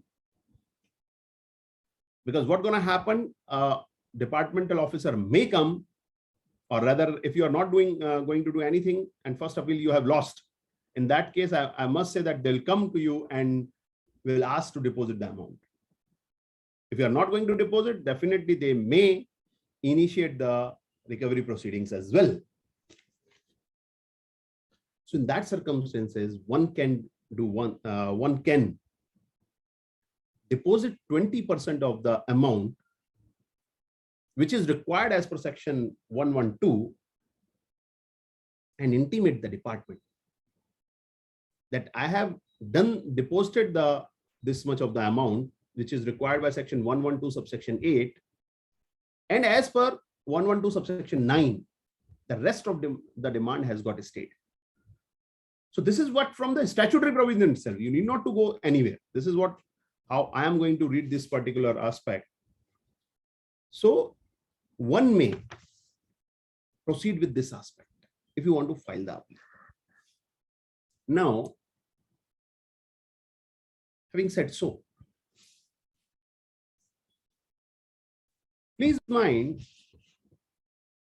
we need to understand this aspect as well, or we need to touch this aspect that why any tribunal is required. Tribunal has a very, very important role to play. Very important role. See, many a times when you're going to discuss maybe internally or with some lawyers, the moment first appellate authority has passed the order, maybe you may be advised or ultimately you may try to go to the High Court itself. But see, High Court is not that easy job because there is a flood of the cases in High Court. High Courts are flooded with those cases. And that is why only the tribunals are here. See, there are two important aspects due to which tribunals are very, very important. Number one, the tribunals deals with a very, very specific statutory provisions or very, very specific statutes. For example, GST Appellate Tribunal will be dealing with the GST law. ITAT deals with the income tax law, something like this. SESTAT deals with the indirect taxes, central excise service tax, customs, etc. So the person, the judges sitting there, members sitting in the bench are well versed with the legal provisions and what kind of disputes they are going to appreciate. They become expert of them. That is why the process gets very, very fast in the tribunals. Unlike courts, what happens, you'll see in the courts, first of all, there is a flood of cases. Number two, variety of cases are being dealt by the judges. Not even one law or two law. Hundreds of laws are there in our country. And the same judges are on the very same day dealing with the different kind of cases. Quite possible when I'm going to argue a GST case, just before my case, a criminal case of rape or maybe murder was getting discussed before the judges. So you can understand the mindset of them. It is not for a specific law, rather they go by principles majorly. Not by very specifically statutory principles. So zonal is altogether different in the courts. Second, independence. What happens when we talk about, when I said that it is important that tribunals deals with some specific statutory provisions or maybe some specific statute. So similar is the case with the first appellate authority as well. But what happened? First appellate authority for all for all practical purposes, we know is ultimately subordinate to the departmental chief. Ultimately, he administratively, at least, he reports to commissioner or chief commissioner, as the case may be. This is not the case with the GST appellate tribunal or any appellate tribunal. So, no, that is why there is an independence of the members who are sitting there. So that is, I must say that tribunals are very, very important. In GST law, what happened? There is a constitution is being dealt by section 109, 1110 of the CGST Act, the constitution of the tribunal. What happened? We have seen that why we may discuss that why the tribunal could not get constituted. I think you may refer the judgment of the Honorable Madras High Court in the case of Revenue Bar Association. Very three interesting aspects were there, which were being dealt by the Honorable Madras High Court. And they have specifically declared section 110 subsection 1 clause B as ultra virus. Similarly, they have similarly the two aspects were declared as ultra virus, which I'm just going to touch upon. And on another aspect, they have recommended some changes. Three aspects were like this. First and foremost, I must say that appointment of the officer from the Indian legal services. See, the persons who is going to sit in the national tribunal and the state are going to be the judges of the high courts. That level judges would be there, and they are going to accompanied with the officers of the Indian legal services. So first of all, their stature doesn't match, number one. So that is why the appointment of that level officer was being challenged before the appellate tribunal. Secondly, one very important aspect was there that the tribunal which is envisaged under the GST law is a three-member tribunal. Three bench judges are three persons would be there. Three members bench would be there. One is a judicial member, and one is from the state government, and one is from the center. This is how the structure of the tribunal is there. Now, what happens? Now you will see. Let us say if there is a difference of opinion between the members, what's going to happen? It will be 2:1.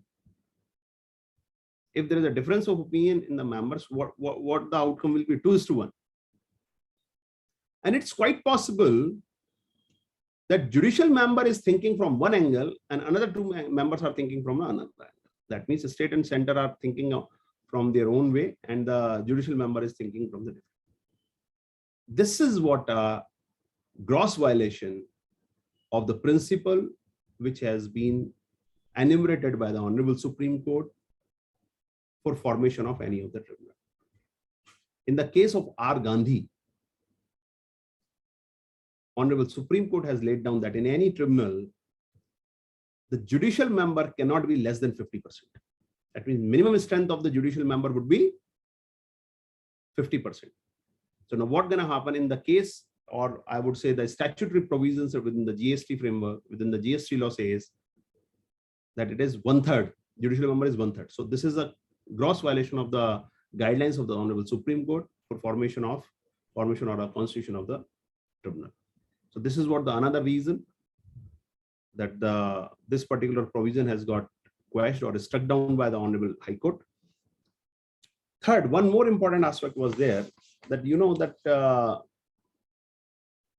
another aspect which was challenged in this petition was appointment of the advocate.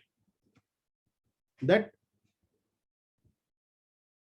the plea was made that when an advocate can become advocate is a qualification for becoming the judge in the High Court as well itself.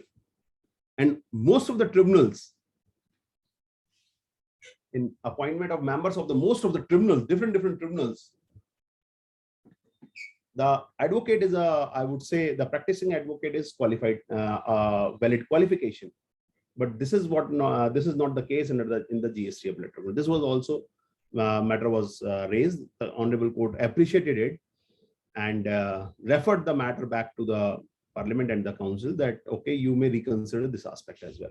So due to these reasons, the appellate tribunal got stuck. Now we have seen recently a group of ministers has been made by the GST Council to discuss how the tribunal is to be made, because they'll have to come out of this particular aspect, this particular issue, which has been narrated by the Honorable Madras High Court has highlighted. Now, see, I would like to devote rest of my time, approximately 1 hour, on different principles which one should be having in their mind, and what should be highlighted, or maybe what kind of care you should have while you are having or discussing the maybe cases at the first appellate level. Then I think these aspects are important, because in cases when the first appellate authority has decided, and let me see, when you are going to High Court, a couple of things become very important. Or maybe to decide whether you should go for the High Court or not. This may be one of the reasons. Or as I discussed, you may just pre-deposit 20% of the amount, you may remain happy. Couple of things which comes to my mind first and foremost. When because see what happened, see, in High Court you'll go in a writ petition, not in the appellate forum, because appeal can be filed in the High Court, but after the order of the tribunal only. After order of the tribunal only. But here you will have to, if you are going to High Court, you will have to go in a writ remedy, that is under the extraordinary jurisdiction of the High Court under Article 226, 227 of the Constitution of India. So first of all, whenever anyone goes to the writ remedy, the first question which is being asked by the court is there any alternate remedy available? If alternate remedy is there, then it is always that you avail that opportunity, except for specific situations. There is a judgment from Honorable Supreme Court in case of Whirlpool Corporation, which tells us even if there is an alternate remedy, then also a person can go to writ petitions, and High Court should not reject or dismiss the writ petition on the ground of the alternate remedy. Those 4 exceptions are: number 1, principle of natural justice are not being followed. Number 2, there is a violation of fundamental rights provided by the Constitution of India. Number 3, jurisdiction is in dispute, that the action which has been taken or which is purported to be taken, the authority doesn't have the jurisdiction. And number 4th is when there is a challenge to the virus of the provision. That means you are challenging the virus of the statutory provision section. So these are the 4 specific points which has been explained by the Honorable Supreme Court, that in these 4 circumstances, one may directly approach to the High Court. The best example I would say, when I will suggest any client to go to High Court in this particular scenario. Let's discuss the situations. See what happens in one of the cases. Let's say let's take up different cases. Let's say in one of the cases, demand has been confirmed by the authority, and let's say I am in a situation, client is in a situation to deposit that particular 20% amount as well. But even after depositing of the 20%, department is insisting to pay remaining amount as well, despite the, irrespective of the fact whether the tribunal has been constituted or not. In that case, you don't have any choice then to go to the High Court, and in that case, you'll have to explain and say that, okay, see, this is the situation. I am already having a stay, but these authorities are not adhering to it. And there is no fault on the part of the assessee for filing of the appeal because appellate tribunal is not there. So in that case, I'm sure that the High Court, respective High Courts will definitely give at least this relief that, okay, till the time of constitution of the appellant, no recovery should be made. This relief I am expecting that each and every High Court will give, and has already given by the couple of High Courts. Number two situation. Let us say you have filed first appeal before the first appellate authority. The case got rejected. The appeal got dismissed without giving any relief. Now you see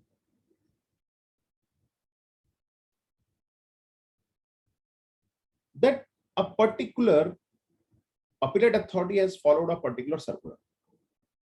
That due to these circular, since this position is clarified or legal position has been clarified by the circular, we believe that I would say appeal has been dismissed. Now see, practically for all practical purposes, what's going to happen? Let us say the tribunal gets constituted. You're going to file the appeal in the tribunal. Now what's going to happen? Do you see that tribunal will disregard the circular? You are having an opinion that circular is not correct. I'll come upon maybe after 5 to 10 minutes, I'll come upon the circular aspect as well. But see, will it be possible for the tribunal to disregard the circular? Number one, see, legally I am saying legally it is not, circulars are not binding on even any kind of judicial or quasi-judicial authority, so not binding on the tribunal as well. But for all practical purposes, we have seen normally tribunal follows circulars. So in that situation, I think the prudent position would be that you challenge that circular and go to the writ petition, because there is less chances that you will get relief from the tribunal. So it's the proper position, appropriate for the client to directly reach to the High Court. Not an issue. In fact, one will directly seek the questioning of the circular, and the moment they got a notice itself, even no need to go to the first appellate authority. Why to linger on the process? First you will go to first appellate, maybe adjudication, or you'll appear before the adjudicating authority, then first appellate authority, maybe then wait for the tribunal. If there is a circular, for all practical purposes, you are not going to relief, at least at the level of the adjudication level and first appellate level, for sure you are not going to get relief. And there is a very little chances that you get relief from the tribunal. But on this count, the petition will definitely be maintained. And if your case is having a merits, then relief will be there from the respective High Courts. Same position is there in case of rules. Let us say you think a particular rule is being made by the government, which is not in line with the statutory provisions. There may be n number of situations in the GST law, like we have seen the fate of 89 disputes, I would say, in 89. There are so many disputes which are going in 121 as well. So many provisions are there in which the rules are there which are disputed, and prima facie which appears to be in contradiction to the statutory provisions. That means from the position, the enactment, like Rule 36 of Rule 4. So if these kind of rules are under challenge, or because of this rule, your case is getting stuck, one may directly go to the High Court in that case, and with the prayer of quashing of the rule, because you'll get a relief only and only when the rule get quashed or read down, not otherwise. So I think in that case, one may, if there is any challenge to the provisions or maybe notification or rules or circular, in that case, it is always advisable to go to the court directly. This is what my opinion. One benefit and directly going to the courts are that you need not to pay pre-deposit as well if it is a writ petition. Now, the second aspect, which I said I'll discuss in maybe 5 minutes later, circular. That's very important. We all need to understand what kind of authorities are there in circular. If I may ask the attendees, do you see, or is there any specific provision which authorizes government to issue any circular? Is there any provision under the GST law? Can any person, okay, can any person, any attendee tell me, is there any specific provision which says that the government may issue circular for clarifying so and so provision or something like this? We have seen yesterday 3 important circulars were again issued by the government. Is there any provision? I'm waiting if someone can respond on the chat box.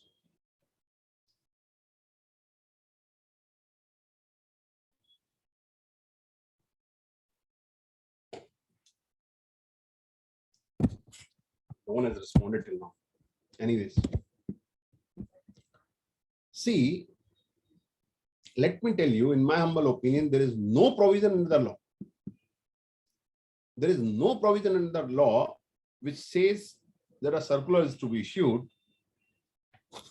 for so and so purposes. The only provision under the statute is section 168, which talks about issuance of instruction or directions. Let me read it for benefit of all. It says the board may, if it considers it necessary or expedient so to do for the purposes of uniformity in the implementation of this act, issue such orders, instruction or directions to the central tax officer as it may deem fit, and thereupon all such officers and all other persons employed in implementation of this act shall observe and follow such order, instruction or direction. So section 168 authorizes board to issue instruction, direction to the officers for purposes implementation of uniform implementation of the act. These order, instruction, direction comes in the form of or in the manner of the circular. That is the way it comes. Couple of important aspects. Please mind, circular is not the law. Circular is never the law. I must refer judgment of Honorable Supreme Court in the case of Bengal Iron. See, please refer para 18 of that. Very, very important. In that, Honorable Supreme Court has in crystal clear terms said that any circular or clarification issued by the central government or the state government is merely an opinion of the officers. It is not binding on the court, meaning thereby it's not the law. Just let me read exact para. That will be very useful for everyone. Very, very important one.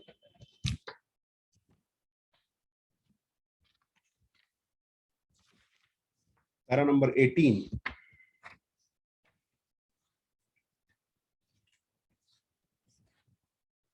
Poddar Iron Corporation 1994 Supplementary 1 SCC 310.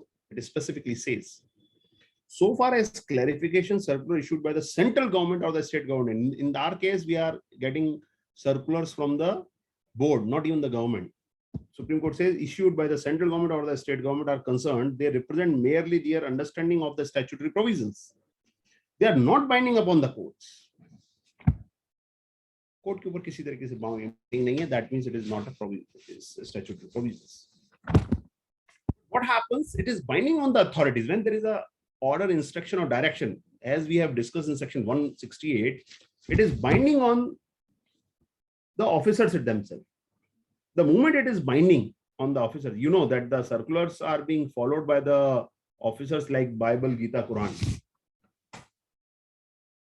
They want to read. The officers normally don't want to read any act, or they, because there will be lots of interpretation issues will be there in the while someone is going to read the act and correlate the different provisions of them read with rules. So whatever is written in the circular, it is like a Brahmvakya for officers, and they follow that. And there is a reason for them as well, because section 168 specifically says that it is mandatory for the officers to follow those instruction, direction, and orders for the officers. Fine. But it is not the law. So one thing whenever you are contesting any particular case at any level, you should keep this aspect in mind, that circular are not the law. One more aspect. At times we have seen that those press releases are coming under the GST law. Different press releases are coming, different kind of press notes are there at some point of time, some advertisement, or we see something in media or clarifications. Earlier we used to see the tweets also from the Twitter handle. Are any one of them, including press release from the Ministry of Finance, are they having any kind of legal standing? Please mind, answer is absolutely no. Absolutely no. Zero standing. This has been clarified by the Honorable Supreme Court itself. If someone wants to note, there is a judgment from the Honorable Supreme Court in the case of Anjum M.H. Ghaswala. And para 32 is very relevant on it. And I suggest that each and every professional must read it. Reason being, what happened, many a time there are press releases under the GST, which is issued by the ministry. And at times we rely on them. They cannot be relied on. They cannot be. In the similar situation, what happened, in one of the cases, the taxpayer has relied on the press release. Matter went up to Supreme Court. The case which I was discussing, Anjum M.H. Ghaswala. And the lawyer from the taxpayer side has claimed that there was a press release which was issued by the government, and their assessee has relied on that. Honorable Supreme Court, in the case of, it was an income tax matter. Honorable Supreme Court has told in crystal clear terms that on authorities, only binding document is a circular, with that too issued under section 119. Under section 119 of the Income Tax Act, because and section 119 of the Income Tax Act and 168 of the GST law are pari materia. Similar kind of provisions are there with very minor changes. So what the Honorable Supreme Court said is, the circular that too issued under the section 168 is only mandatory on the officer, nothing else. Please mind, I'm not saying that it is law. That story I have already covered. But even whatever is mandatory on the officer is only and only circular issued under section 119 of the Income Tax Act, not otherwise. With the same analogy, press release. In that case also, the taxpayer relied on the press release. Supreme Court said no, it cannot be said to be a legal entity. Legal value is zero for that. So please mind, only circular issued under section 119 is binding on the officer. We will examine whether these circulars, which are being commonly issued by the board here, are actually circular issued under section 168 of the GST law or not. We'll examine that. Just a minute. Hold on for some minute. Now another point. Now another aspect. See, many a time we have seen the circulars comes up, and circulars are maybe benevolent to the assessee, maybe oppressive to the assessee. It may be both ways. Now, first of all,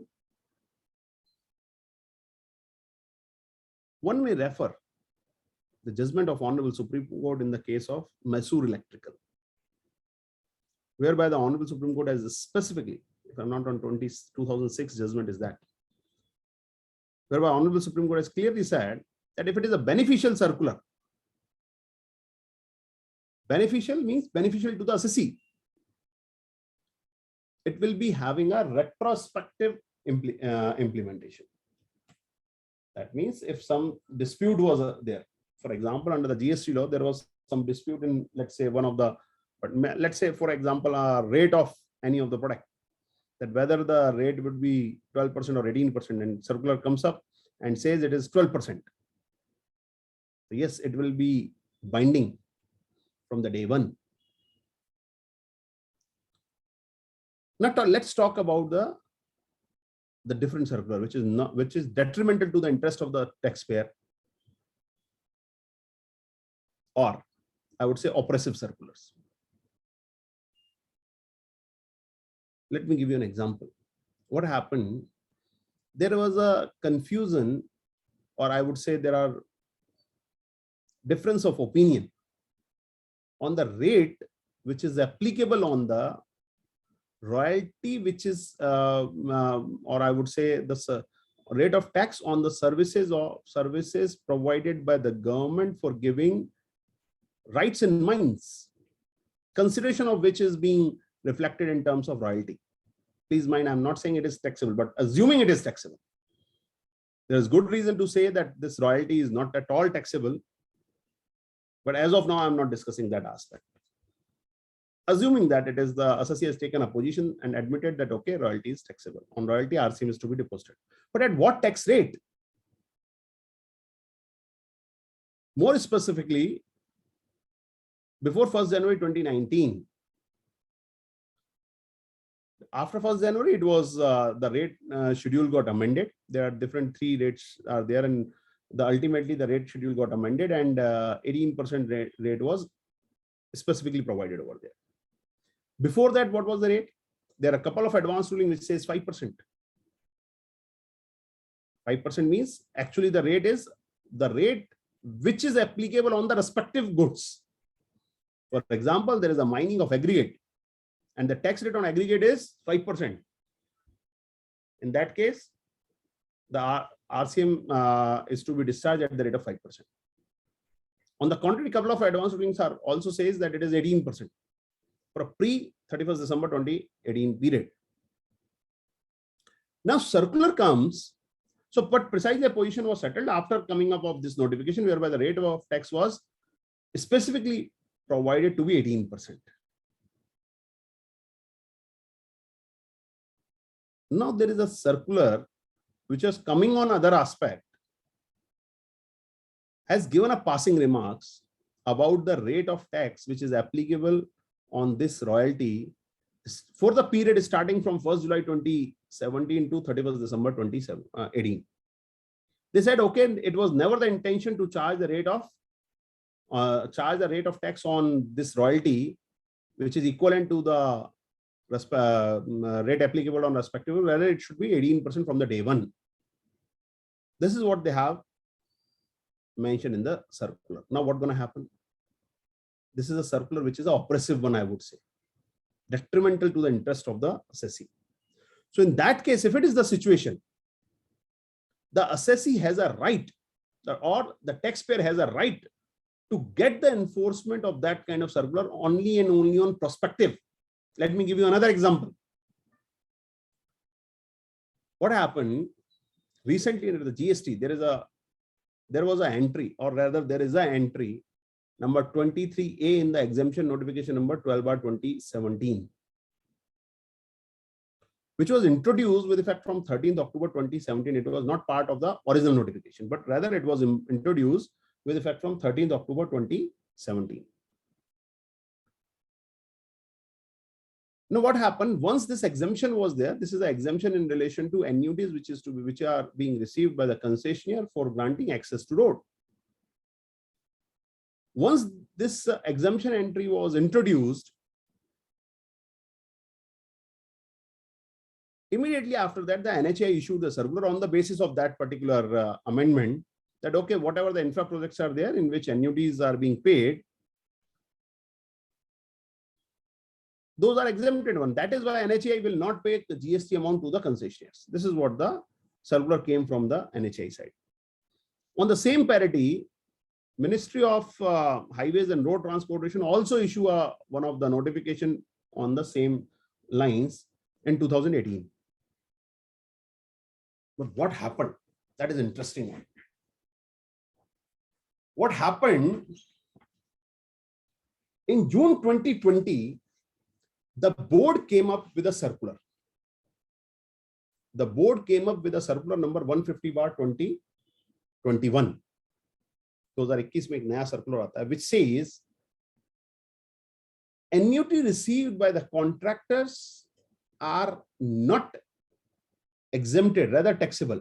They said the annuities are different one which are exempted one. They explained it. So precisely for the try to understand what are the situations.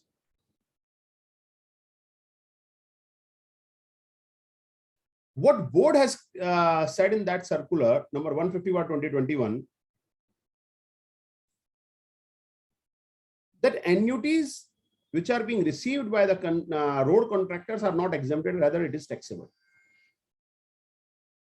And what was the general understanding till now, even which can be vetted from the other government and government department documents, that each and everyone was understanding that it is exempted one.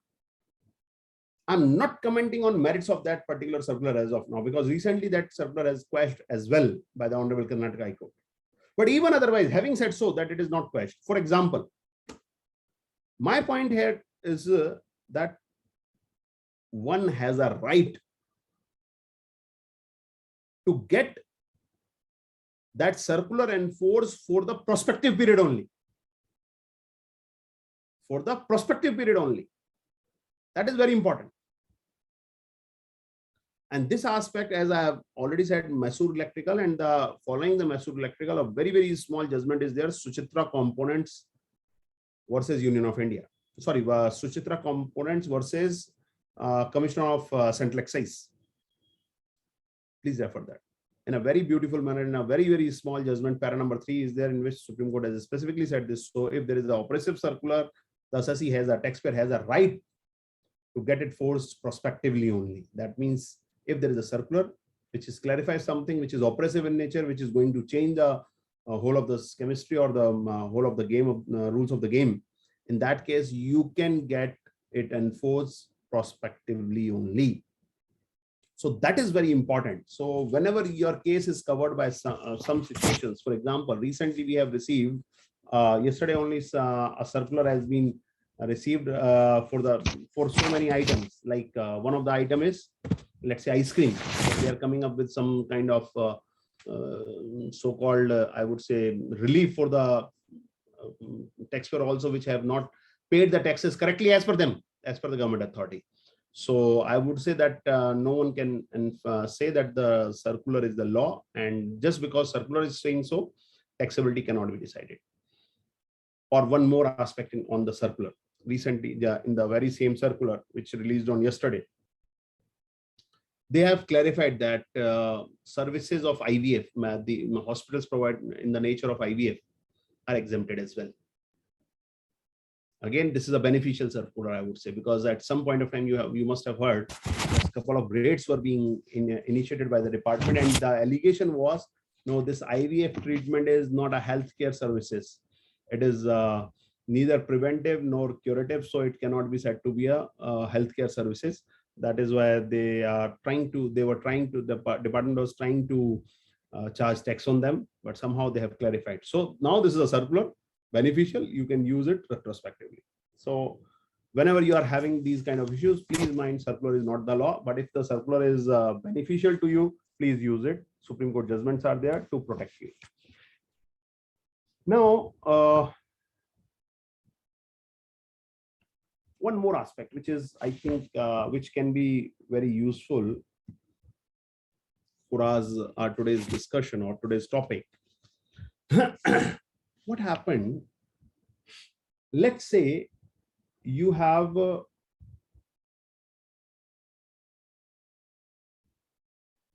received a notice you have already received a maybe show cause notice, and you filed a writ petition before the High Court because you think there is a matter which requires a filing of the intervention of the court. You directly file the writ petition. But what happens till the time there is an order has not been passed? Many a time it happens that you have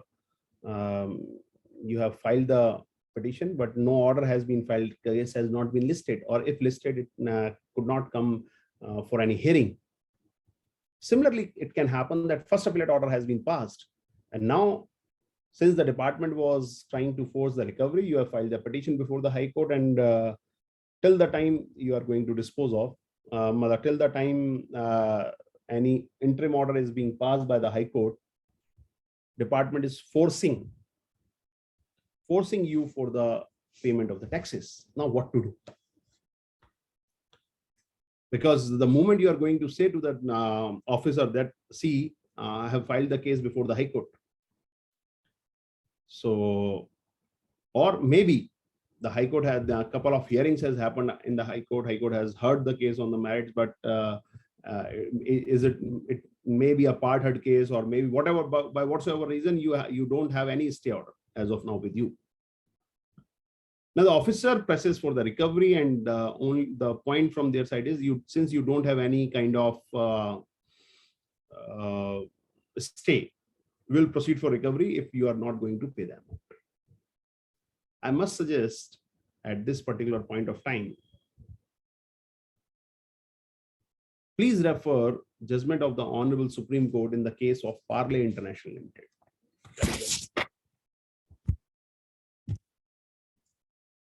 In that case, sorry, it is a case by the Bombay High Court, not the Supreme Court. See what happened in the similar kind of situation when the Bombay High Court was, the case was dealt by the High Court, though there was no order. The authorities proceeded further. The Honorable High Court came up with a clear finding that when the matter is seized before the High Court and High Court is hearing of that matter, it is not appropriate or correct for the authority to proceed with the matter. This has been specifically held by Honorable Bombay High Court. It must be very useful for each and every one of you. In fact, it can be used anywhere in India. In fact, I use this judgment at any number of places. Now, when I'm discussing this, I'm just recollecting. See, since this is a Bombay High Court judgment, I'm sure that most of the people who are there on this particular call must be from Maharashtra. If not Maharashtra, maybe a couple of other neighboring states. So the question may come. Let's say someone has joined from the Gujarat. So a question from the person or viewer from the Gujarat may come that this is the order passed by the Bombay High Court.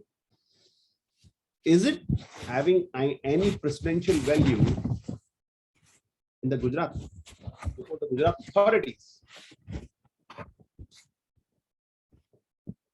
So on this count, I must say, please mind, the law declared by the judgment pronounced by the Supreme Court is law of the land. This is what is specifically mentioned in the Constitution of India. About High Courts, the judgments of the High Court are law for their respective territory. But what is the situation? Let's say a particular issue has been decided in favor of the assessee by the Gujarat High Court, and it is decided against the assessee by the Madras High Court, which has recently happened in case of Duly. So now what's going to happen in that case? Gujarat authorities are supposed to follow a taxpayer-friendly approach. That means supposed to decide the cases as per judgment of the Gujarat High Court, and Madras authorities are supposed to decide the cases as per the view taken by the Madras High Court. What about the authorities in the other states? the other state authorities are free to decide the case on their own, because two high courts are saying taking a different view.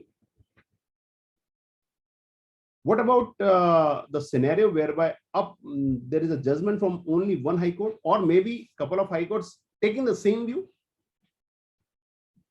Let us say, just like the same situation, I'm referring you the name of Parle International, whereby the Bombay High Court has specifically said it would not be proper for the authorities to proceed in a case whereby the matter is sub judice before High Court. So it will be binding in Mumbai. What about other states? In my humble opinion, the same analogy will be applicable in the other states as well, till the time there is a contrary opinion. This particular aspect has been, you can say, the analogy can be derived from the judgment of the Honorable Supreme Court in the case of Kusum. So in the case of Kusum also, the same aspect has been dealt, maybe if I'm not wrong, para number 22 or 26 is there, in which the Honorable Supreme Court has specifically said that if there is a judgment of the High Court, whether interim or a final, hardly matters, whether it is an interim judgment or a final judgment, this will be binding, this will be having a binding precedent to all of the India, subject to the condition that it is about the same law. It's about the same law, like law passed by the Parliament, which is having a all India effect. It's not about that the state law, maybe it may not be applied in maybe state laws when the states were having their own different kind of state sales tax. But nowadays what happened, it is a CGST is a central law, and the respect state GST laws are also the twin, we can say twin brothers only. So the same analogy will apply to them as well. Now see, moving ahead, I think I can see a couple of questions are here. Moderator, if you can just tell me, well, Enik Shahji, should I take the queries in between, or should I take it at the end?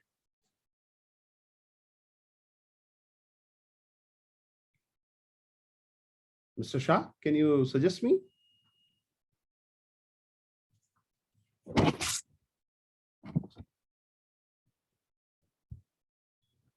Mr. Shah, can you suggest me, should I take up queries right now or maybe at a later stage?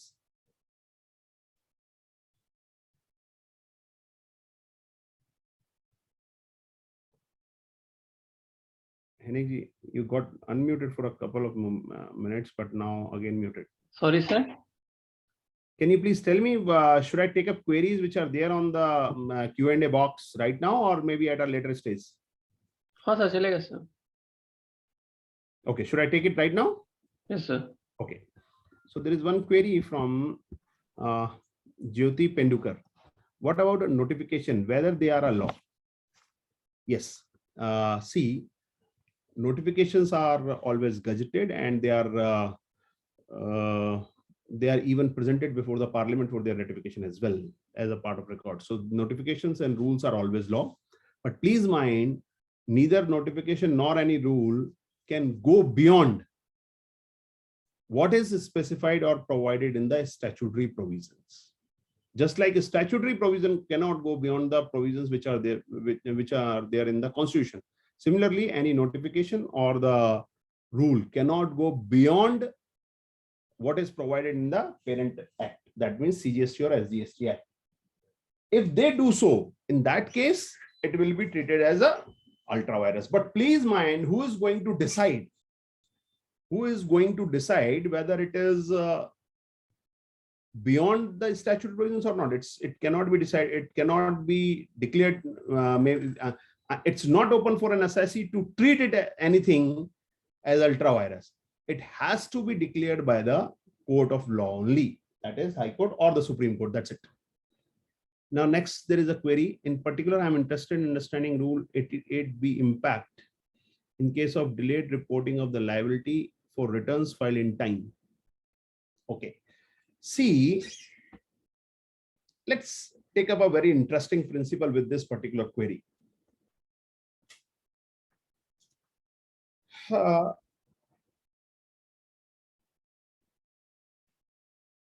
What has been done by a taxpayer if he has got delay, if he has delayed in filing of the return? Precisely there are some compliances which was required to be done under the statutory provision that got delayed. But have you violated any of the provision otherwise than this delay filing? For the delay filing, you have already paid your late fees. Let me introduce you one very important principle, which is substantial, which is called as doctrine of substantial compliances.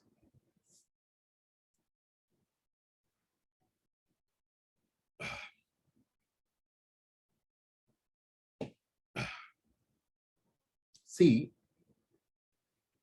Honorable Supreme Court, in the case of Harichand Shri Gopal, has discussed this aspect in a great length. Doctrine of substantial compliances.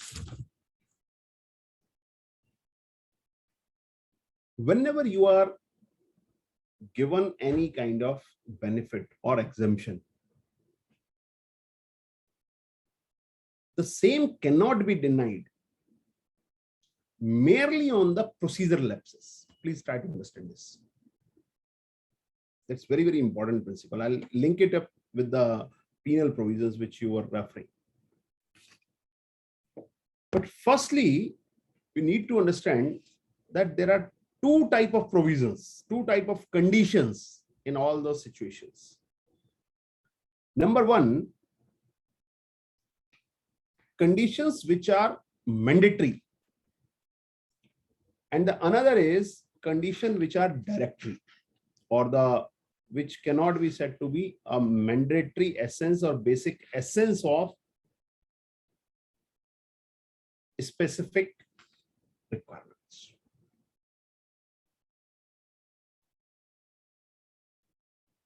For example, transitional credit. What is mandatory requirement?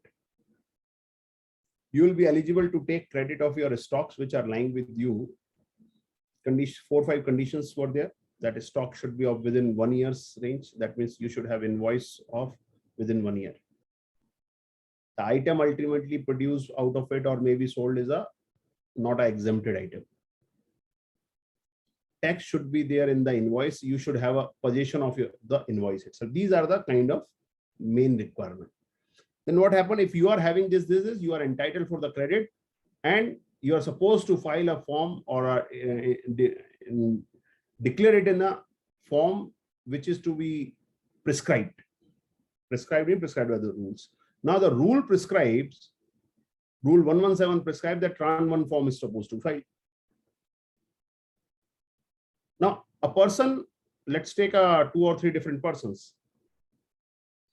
A person has filed this particular form, but there is an error in forms. But there was an error in form. Another is a person whereby he has tried to file but could not file. Now department says to both the persons that okay, you will not be eligible for the credit. Why?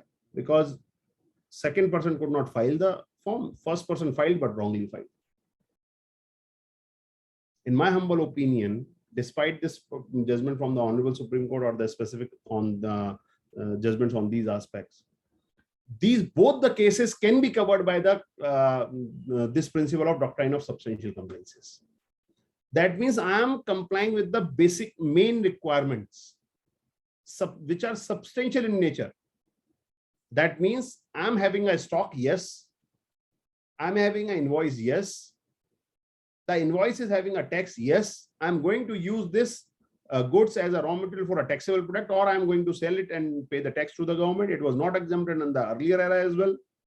So these are all the substantial requirement. But it's one form is to file. This is nothing but a procedural requirement, which is a directory in nature. So the courts, the assessees need to differentiate between these two types of requirements. If some compliance was supposed to be done and could not be done, or could not be done in a particular manner, so compliance, then the benefit cannot be disregarded or denied. Similarly, in case of 88B, what's going to happen? Just like I said, doctrine of substantial compliance is for denial of the exemption. If you'll see about the penal provisions attract only and only when there is a evasion, not otherwise. This is what my opinion is. A penalty can be invoked only and only in case of when there is a evasion. Was there an evasion in that case? Answer is no. And if I talk about specifically for this particular provision, it is not clear whether it has a correct roots or not. Because the source of Rule 88B is actually unknown to me.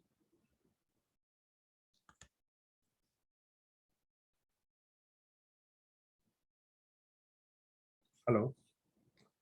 I think there is some error. Can you hear me? Yes, sir. You're audible. Yes, sir. You're audible.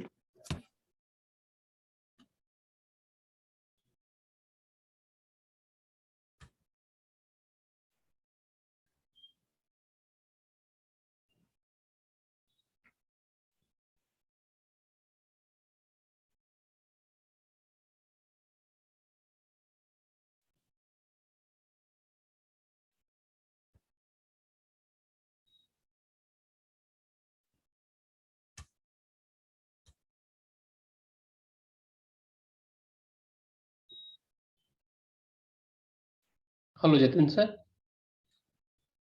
Sir, you can unmute yourself. You're visible. Can you hear me now? Yes, yes, yes. Oh, sorry. I think it got disconnected. There's some error. Okay. I think I was taking up some queries. So I discussed two different aspects. One is with regard to substantial compliances and penal provisions. One query was also there, just a minute. Queries are all wiped off from my panel. I don't know, is it because of that I have relogged in? Sir, there were basically 4 queries. I suppose you have. It's a copy and paste on the chat box, because in Q&A now I cannot see a single query now. I'll copy paste all the 4 queries, but I presume you have answered all of them.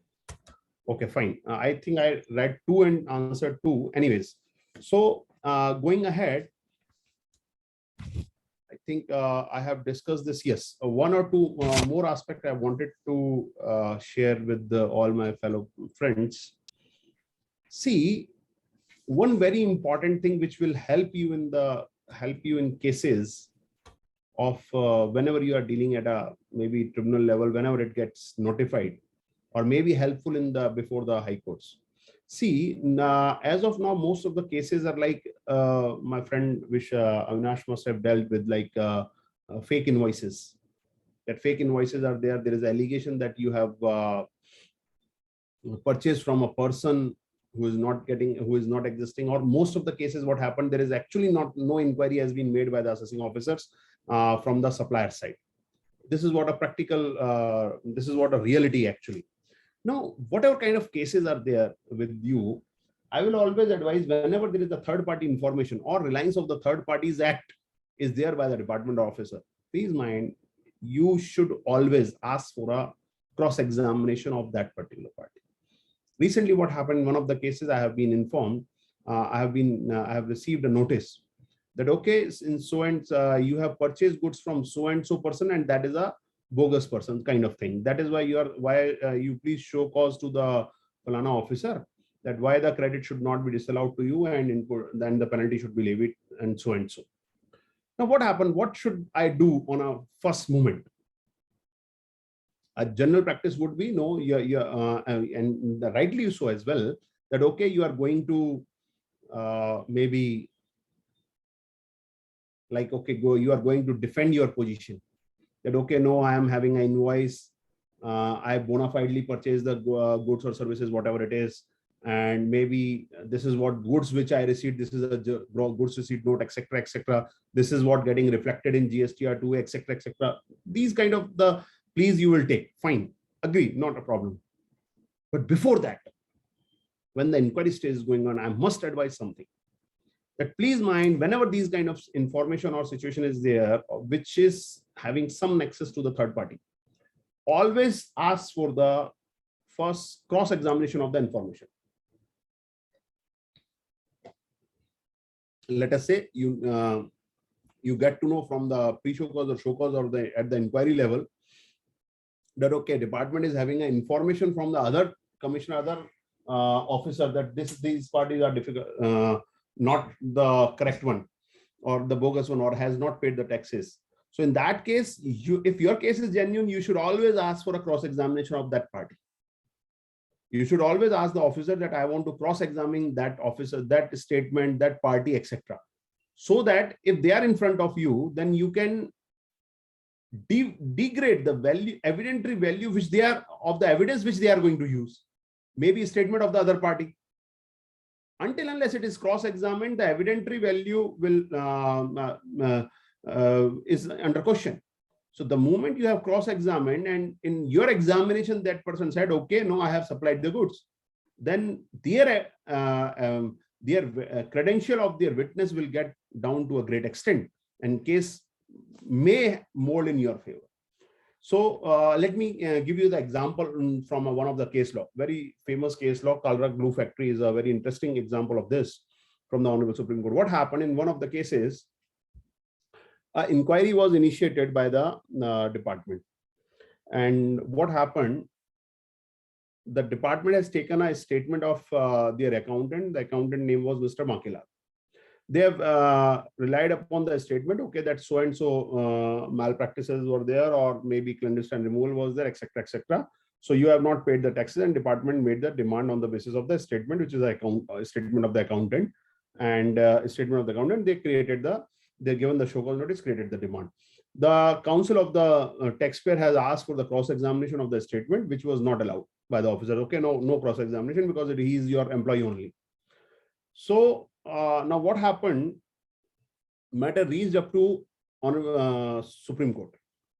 So what happened in the Supreme Court? So till the time matter reaches Supreme Court, Mr. Makilal was no more. Mr. Makilal died. So now the observation from the Supreme Court was that since these statements which are relied upon in making the case are not cross-examined, and now it is not possible to cross-examine, that is why the whole case was quashed. So you can understand the relevance of the cross-examination, how much power, how much strength you can give to your case at the level of below the appellate level, while asking for the cross-examination, and if the opportunity is given for the cross-examination, to use that. Let me tell you one more thing. Maybe it may sound interesting to some of the friends sitting here. See, whenever you are getting these kind of notices which I have just discussed, and you believe that your case is bona fide one, your client's case is bona fide one, but department is unnecessarily harassing them, maybe on account of that, okay, that fellow has not paid, etc., etc., etc. Now you know that officers are having power under section 70. What is that power? Power to summon. Power to summon. The proper officer under this act shall have power to summon any person whose attendance he considered necessary, either to give evidence or to produce a document in any inquiry. And this particular provision is section is governed by the CPC provisions as well. My question is, can you use this section? You means taxpayer. It's very important to how to deal these particular things. Can you use this section? In my humble opinion, yes. To prove your case as bona fide, to get maximum advantage, to give strength to your case. See what happened, department may have summoned you. You have given your statement, you have recorded, you have got, basically your statement got recorded. That's fine. Now what happened, you are having, because see what happens whenever you are going to deal with the department, you get to know in what direction the case is going. You think the department is going to make the case and they are not going to inquire from your suppliers. Why don't you do one thing, that you write a specific letter to your authority, to the proper officer, to the concerned officer of the case, that okay, I have purchased goods from these persons, these firm, these are the concerned person. And if any wrongdoing is there if they have not paid taxes, or if they are not existing, it is their fault. And this is what their name, this is what their contact number. You call them to give a statement in front of you. That means you are writing, a taxpayer is writing a letter to the IO, to the inquiry officer, to the proper officer, that you call that person. Please mind, if you are writing this kind of letter to the proper officer, and if officer is not issuing the summon to that fellow, then believe me, your case is going to be very, very strong at the appellate level, at the higher appellate level. So that's very important way how you are going to give strength to your cases. Now, one more aspect, which I think with that we can, conclude our session. See, one thing which is very important is in any appellate level. So you should be careful while you are drafting your first appeal and second appeal whenever, or maybe when you are going to assist in writ petitions. See, relief which is to be granted by any appellate authority, by any courts, are normally remains within four corners of the prayer. You may have drafted your petition, you may have drafted your appeal in a very nice manner. You may have presented facts in a very detailed or appropriate manner, I would say. You may have taken grounds which is very correct, supported by appropriate judgments of the relevant courts. But end of the day, ultimately prayer matters. Ultimately, what kind of relief you are going to seek from the appellate authority or the tribunal or maybe the court, that matters. Because see, it is ultimately your prayer which matters the most. It is settled principle that relief cannot be granted, or relief should normally not be granted beyond whatever is sought. So whenever you are handling your cases at maybe even before the adjudication level, or maybe the obviously before the appellate level, first, second, or the before court, make sure that your prayers are very comprehensive. It covers each and every aspect which you are expecting, which you want the appellate authority to decide maybe in your favor on the basis of which. So all these prayers should be very, very important. I think I should close this session because it was a very, very general session. Only that litigation in absence of tribunal. So once again, just to summarize, that if there is no tribunal, there is a order by which you can wait and watch. Once again, that your time limit of 90 days for filing of the tribunal appeal will start from the date of its functioning of the tribunal. Secondly, you can just pre-deposit maybe 20% of the amount of the disputed tax amount and can seek relief from the seek a relief from the authority itself not to recover the amount. And lastly, in appropriate cases, whereby like you believe that you are not going to get relief from the tribunals, I think you can, those will be the cases which will be having good directly go to the High Court, irrespective of the stage, whether it is a first appellate order is passed, or maybe adjudication order is passed, or maybe it is only at a show cause level or a other inquiry, which I have discussed in detail earlier. With this, I conclude my session. Thank you very much for giving me this opportunity to share some of my thoughts with all of you. Thank you very much. Thank you, sir, for your words and your knowledge. We'll take up the questions. If anybody has any questions, you can type it down.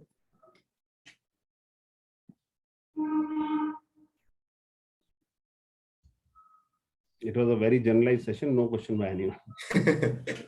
Nevertheless, I take this opportunity to propose a well-deserved vote of thanks to Jatin sir for this in-depth knowledge, intriguing, as well as the use of those case laws, the mentioning of those case laws, which I suppose majority of the participants would be at least reading, if not using, in the times to come, to gain their sharpen their professional skills. So with this, I propose a well-deserved vote of thanks. Thank you, sir, and have a great time. Thank you. Thank you.